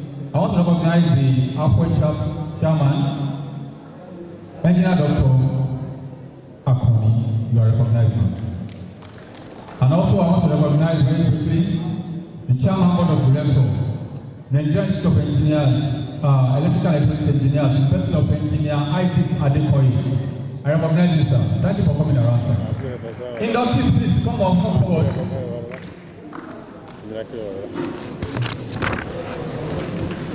Also, I want to recognize one of the past chairmen that served this noble branch from 2010 to 2012 in person of Engineer Kamarudin Adebayo Babalola. Recognize you, sir. Thank you for coming around. Inductees, let us be on the straight line this way. While their spouses, if you are around, we want to induct you into the Polo Polo Association today. You are becoming engineers today, so just stay behind them. You are Polo Polo. Anywhere engineers go, engineers must also go with them. So stay behind them. Thank you very much. Can you dance together for inductees of today? Let's dance together for them. Thank you, Engineer. Yes. This is one of the critical points. We have successfully gone through the fourth critical point. That is the lecture. And I want to think our consciousness has been kind of touched. This country must develop. This country must progress.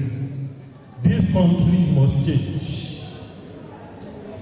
It cannot continue to go the way it is going. I'm sorry to say, Academic is not here. He said, well, university, they will have a quarter of chicken for dinner as a student. How many homes have ever seen chicken in the last 6 months? We can't continue this way. And we have to rejig and re-engineer everything. God will help us. Yes, part of what these Babas have done is that they have created a very viable branch. And the branch continues to work stronger and stronger. That is why we have these gentlemen and ladies who are going to be formally inducted today as corporate members of the Nigerian Institute of Engineers. Like he said, 1984, they were struggling to have just 7 registered engineers. Today we are inducting 20 registered engineers.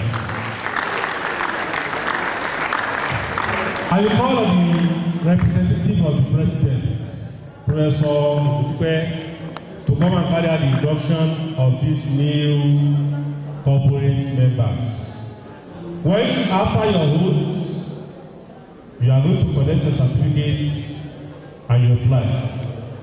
So I want to say this, the wives who are staying behind the husbands, after this induction, you are going to see the performance by your senior colleagues. They will display for you, show you how we do it, so that your husband will not come home and die on the bed. They have the way they rejig us when you get back home. Despite the hard work, they will show you. And after this event, you have to join them. If you don't want me to retrieve the certificate of your husband, join them. So, Dr. Emmanuel. So, okay, let me give them. The chairman permit me to stand on the protocols already established. Our new corporate members, I want to congratulate you for this opportunity to be admitted into corporate membership of the Nigerian Society of Engineers. And these ones have actually passed through a series of examinations and interviews, and they have performed worthy.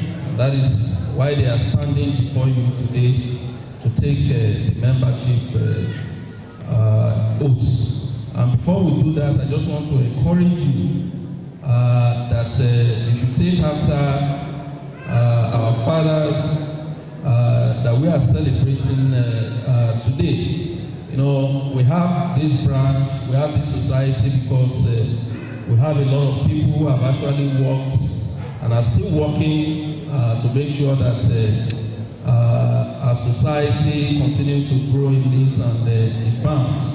So I will encourage you likewise to be very active in the society, especially in the branch or wherever branch you find yourself and contribute to this development. And I can assure you that you have a lot to gain, you have a lot to learn by participating actively in the activities of the Nigerian Society of Engineers. You have people before you, so I will read and then you answer and then take the last part when we get there. My dear friends and new corporate members of the Nigerian Society of Engineers, please listen attentively, appropriately. Have you come here today for this induction ceremony on your own free will and accord? Are you willing and ready to be administered with the oath of induction of the society and be formally admitted as corporate members? Do you, having become a corporate member of the Nigerian Society of Engineers, solemnly swear that you will defend and uphold at all times the memorandum and article of association of the society and accept as binding all the decisions of the Council of the Nigerian Society of Engineers on all matters dealt with by her in accordance with the provisions of the said memorandum and articles of association of the society? Do you promise to undertake and promote the objects of the society at all times? Do you promise to conduct yourself always on all engineers' matters in accordance with the society laid down code of ethics and conduct? Do you promise to look after the interests and welfare of your fellow engineers and members of the society? Do you promise not to query or take any legal action or embarrassing action against the society and any action the society may deem necessary against you? Do you promise to meet all obligations to the society and serve her selflessly to the best of your ability? Then you can read out the last part.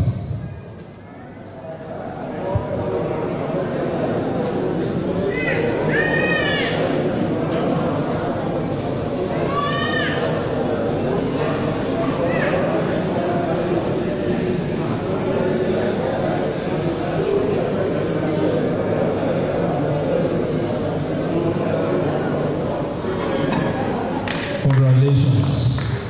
So put your name, signature, and date and hand it over to the official. Thank you very much, the National President.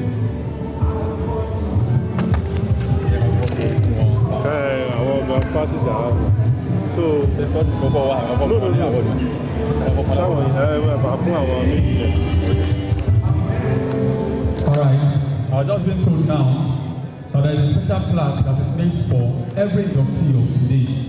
But because of the brevity of time, we'll just do presentation to just two people, one male, one female, while others will get theirs after now. I honor the microphone to my chairman. Thank you. The inductees, if you refuse or fail to sign and return that form, your admission is not yet completed. Your attention is angry. So like I said, I will give this flag to 2 of you. Others, because of time, will get their own individually. So,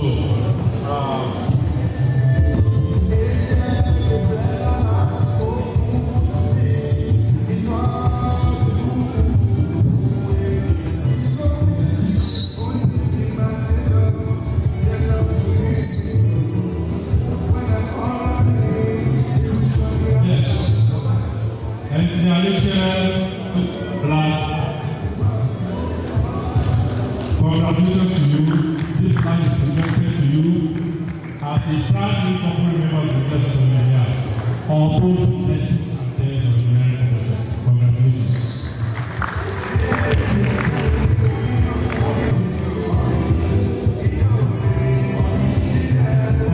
And now your signature. Congratulations.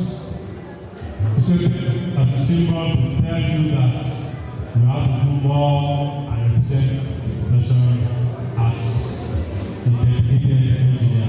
Congratulations. So, engineer, congratulations. Congratulations. Congratulations. He does not end here. He was going to see you at the next general meeting on June.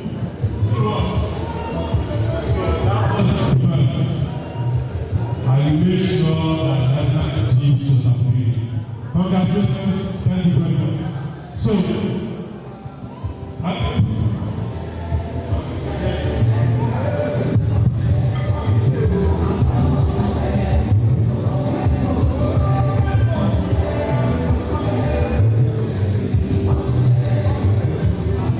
please, after now, let's all pass standing. Come to join the notice to also take pictures with me. All pass standing. Thank you.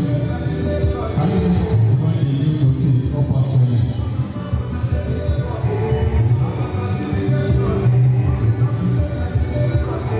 While you are making the pictures, I want to recognize this people. Engineer Open, Omojobi, Minister of Works and Infrastructure. Nice, sir. Wherever you are, can you just leave the house? Thank you very much, sir. Engineer Emmanuel, also from Minister of Works and Infrastructure. Can you just leave the house? Engineer Emmanuel,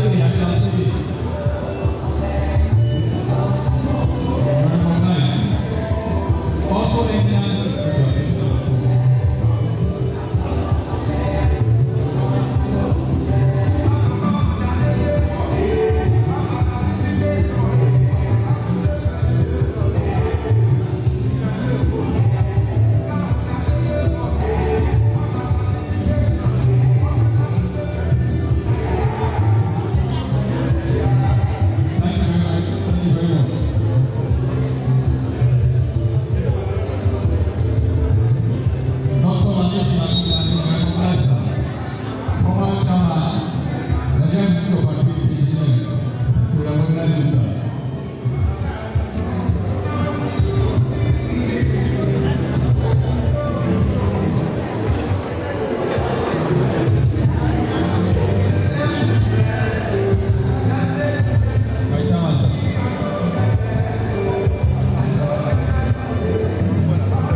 We have 3 awardees. We want to go to award now.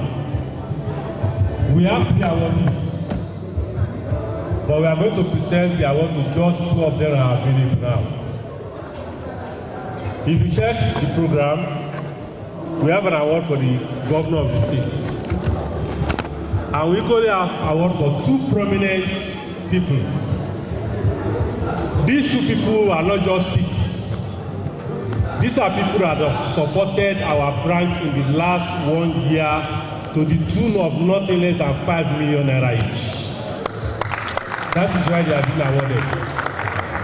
One of them is an engineer of repute, well known in the States and across the country. He is engineer Olanrewaju Abel Adeleke, the managing director of Peculiar Ultimate Concern Limited. He is represented by his brother, my brother, Engineer Lekan Adeleke. I invite the president to help me present this award to Engineer Olanrewaju Abel Adeleke in recognition of the support for the grant.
Interlink Global and Deal Limited, Professor SB Akide, to come to the front.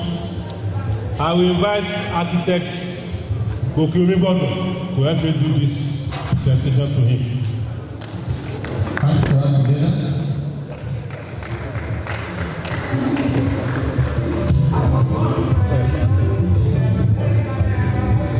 Sorry. Sorry, I have just characterized the come to the fact that I call Interlink, not Starlink. The company is Starlink, not Interlink. Interlink is a polytechnic.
Thank you.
Hello, ma. Thank you.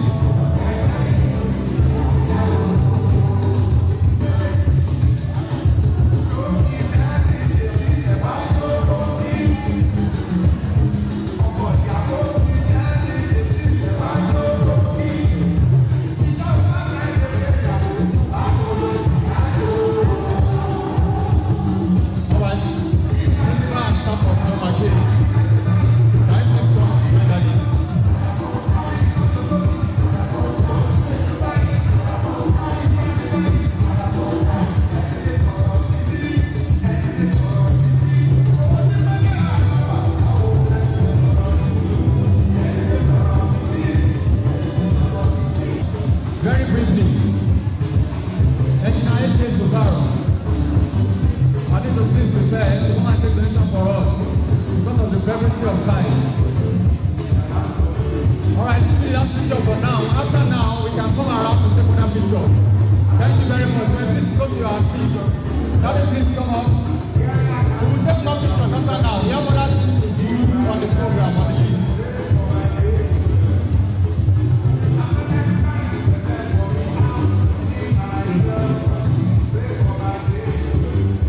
President of the Nigerian Society of Engineers, ably represented by Professor Moses Okodipe. You are highly recognized. The Chairman, Nigerian Society of Engineers, Osogbo branch, Engineer Iwasi Idowu, past chairman in attendance, elders of the society, the distinguished engineer of today, senior colleagues, both from the Nigerian Society of Engineers and from the Government College Ibadan. I recognize you all. That is extended to the young girls. The task I have here today is not much. I'm to rake in about 100 million naira for the completion of the secretariat of the branch.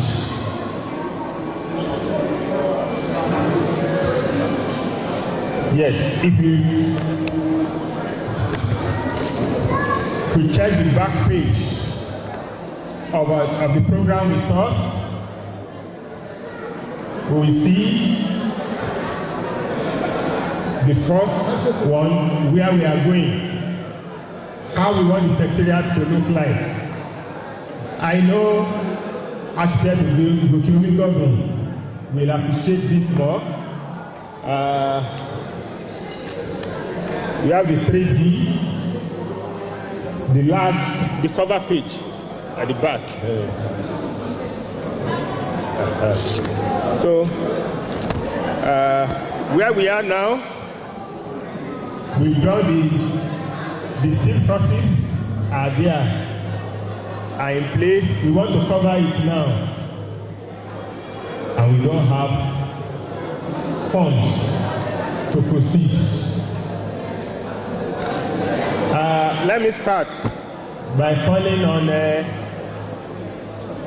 representative of Peculiar Concern Ultimates, Engineer Larry. President, Mr. President, Mr. President, it is your building. So come over and tell us what you have for Osogbo.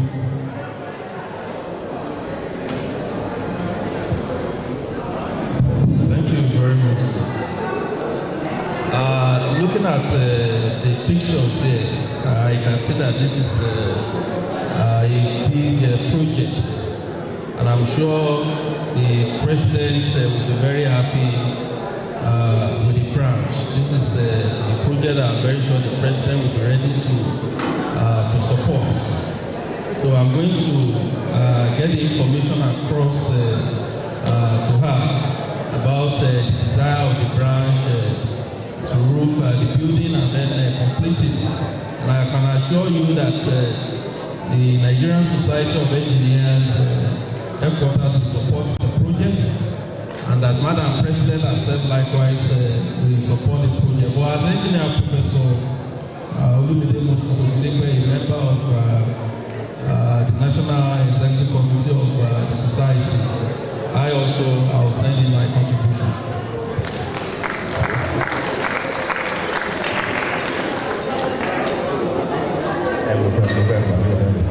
Yes, the past chairmen are here. I wouldn't be calling one by one, but as delegated by the most senior past chairman in attendance, apart from the honorary Engineer Adebayo, we, the past chairmen, we are going to donate 200,000 naira. Past chairman, 200,000 naira. So, if we have any other well-wisher, you can come up to donate. Thank you. Engineer Yedo. Engineer Yedo. Okay. Thank you very much, sir. Our account number is in the public domain. So I want to believe that the project's picture has been shown for us. We are at the level of grouping our engineering complex. One of the most beautiful edifices that you can find the engineers building in Nigeria.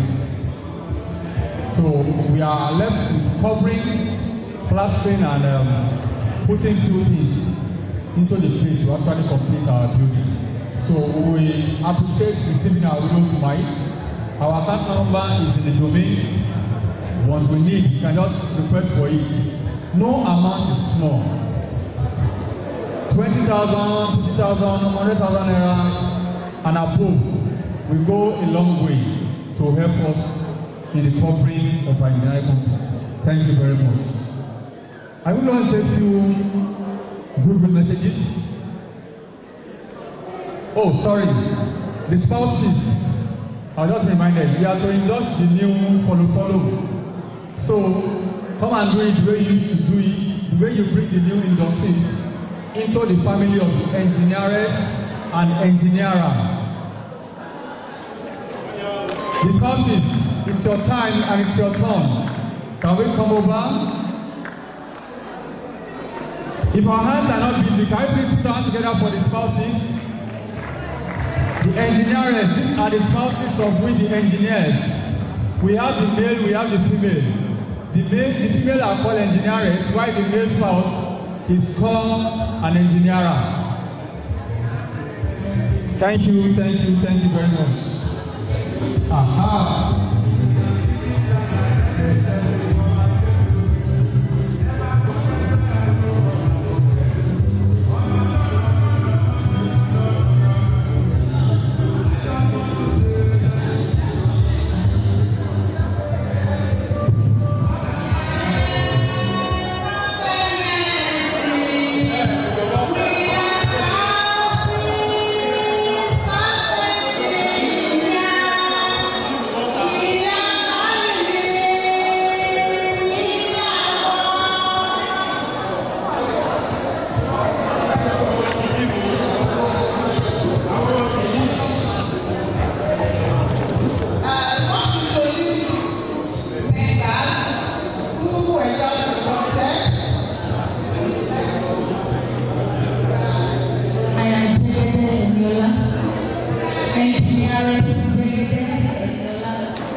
agricultural engineers, Osogbo, celebrates the courage and determination of our founding fathers, the visionaries who laid the foundation for our development and progress. Your contributions, passion, and expertise have made a lasting impact on our lives, careers, and also have created a supportive community that continues to thrive. We salute your pioneering spirit, unwavering dedication that brought our society together. May the Lord continue to bless, keep, and strengthen you, sir. Amen. Thank you very much, sir. That is Chairman of Agric Division. Thank you very much, Engineer Olutayo. I'll quickly call on Chairman of NICE or any representative of NICE if they are here. NICE, all right. NIEEE, Chairman NIEEE, Engineer Yusau Odebo Wale, to come and take this goodwill message on behalf of the Institute, Nigerian Institute of Electrical and Electronics Engineers.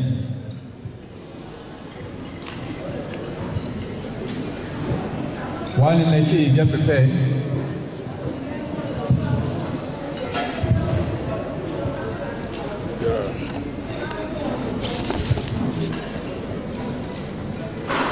Good afternoon, ladies and gentlemen.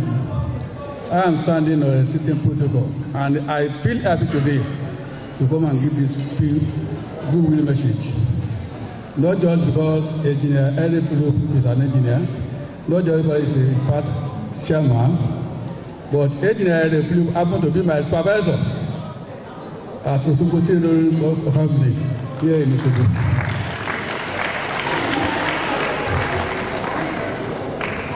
On behalf of Nigeria Institute of Electrical and Electronics, to celebrate Christian Principles Fellowship, and it has been so wonderful. You can see, even though from the lecture being delivered, we were not there then, but we met all the impacts being made by all these people that have already led us in this society. On this note, I would like to encourage all the newly inductees. Please, let us be more active. It is not even enough for you to come here to obtain the certificates and leave the society. If not because these people have already worked for the benefit of this society, you won't be able to be one of the members to be inducted today. So on this note, we really congratulate you, sir. And we pray for more long life and prosperity. Thank you so much, sir. Thank you very much, ma'am. Can you put our hands together for her one more time? Àwọn obìnrin bí ọkùnrin nìyẹn, àwọn akọni obìnrin. Tẹ́ bá sọ̀rọ̀ akọni obìnrin, àwọn akọni obìnrin nìyẹn. Thank you very much. I want to also quickly recognize and also take the good message of the chairman of APWEN, Association of Professional Women of Engineers in Nigeria, the person of Engineer Dr.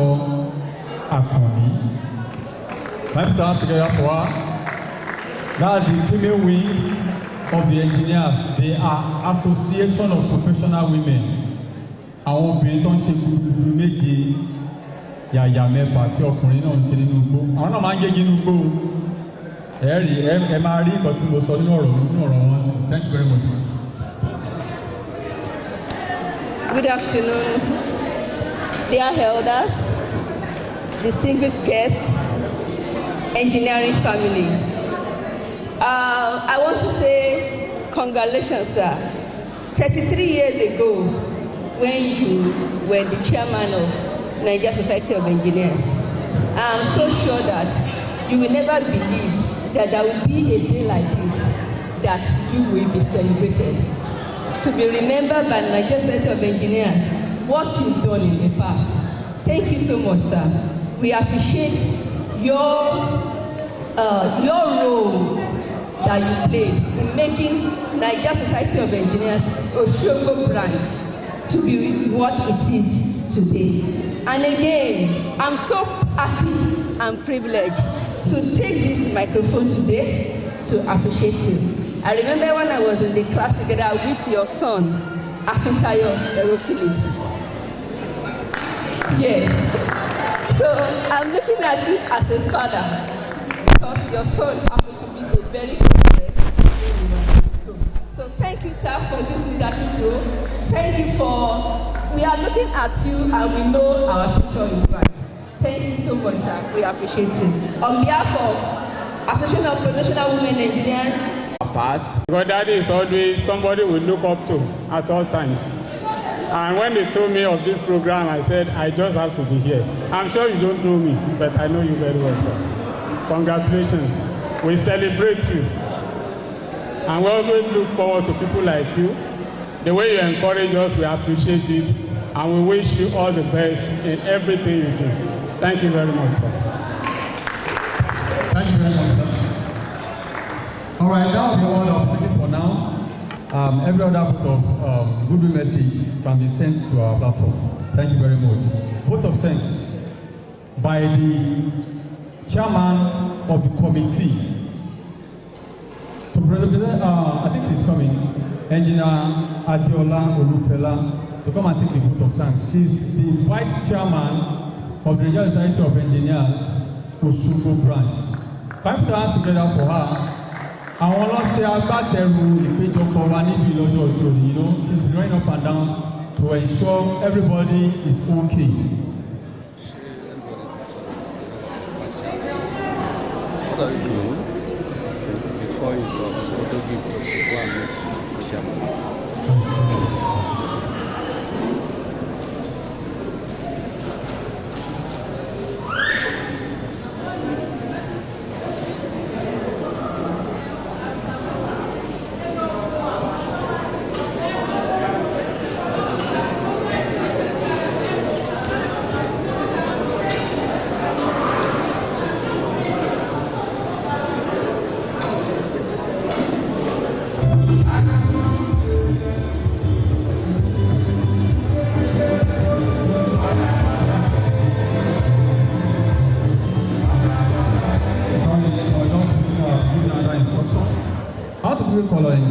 Adebayo to come and speak on behalf of the past chairman to take the goodwill message on behalf of the past chairman. Can you put us together for Engineer Adebayo?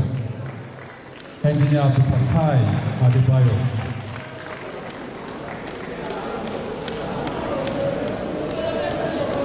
He was the past chairman 2003-2004. Engineer FSTAJOY Adebayo, FNSE. Thank you very much, sir.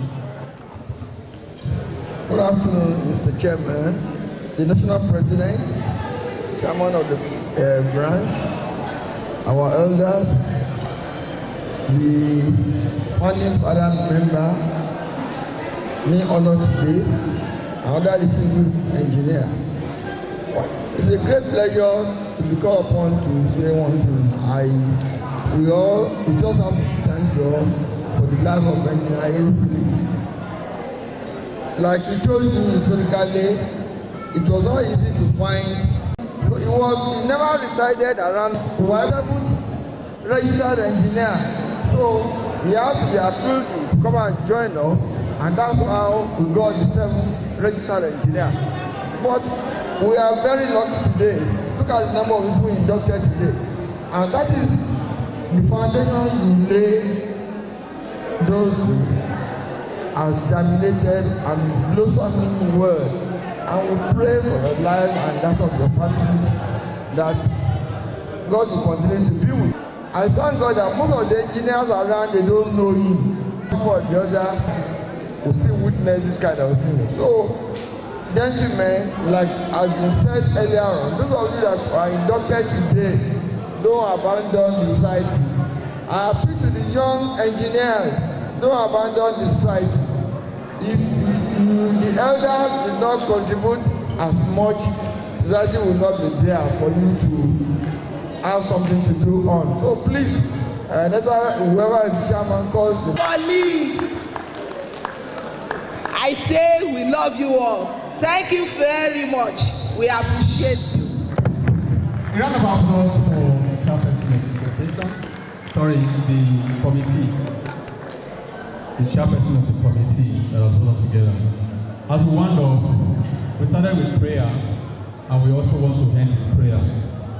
Permit me and give me the honor to call on one of the past chairmen to come and give us the closing prayer in person of Engineer Kamarudin Adebayo Babalola, FNSE past chairman 2010 to 2012. Come and take the closing prayer. Second mic.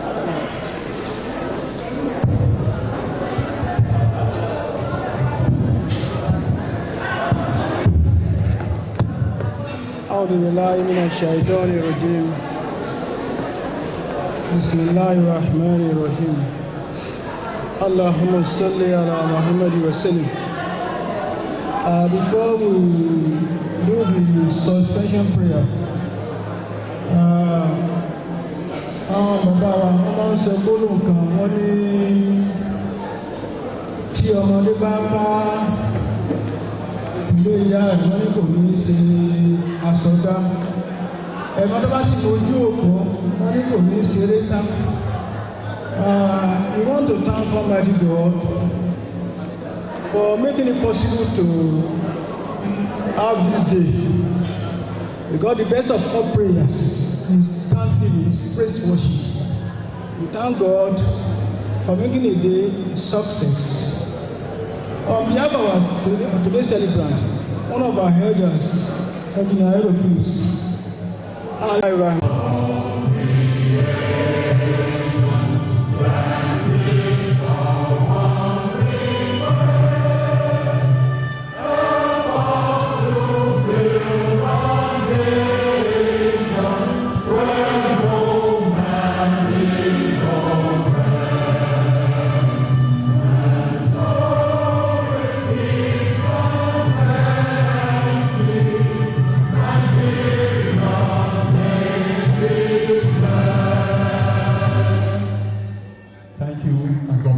Thank you for coming around. We appreciate you.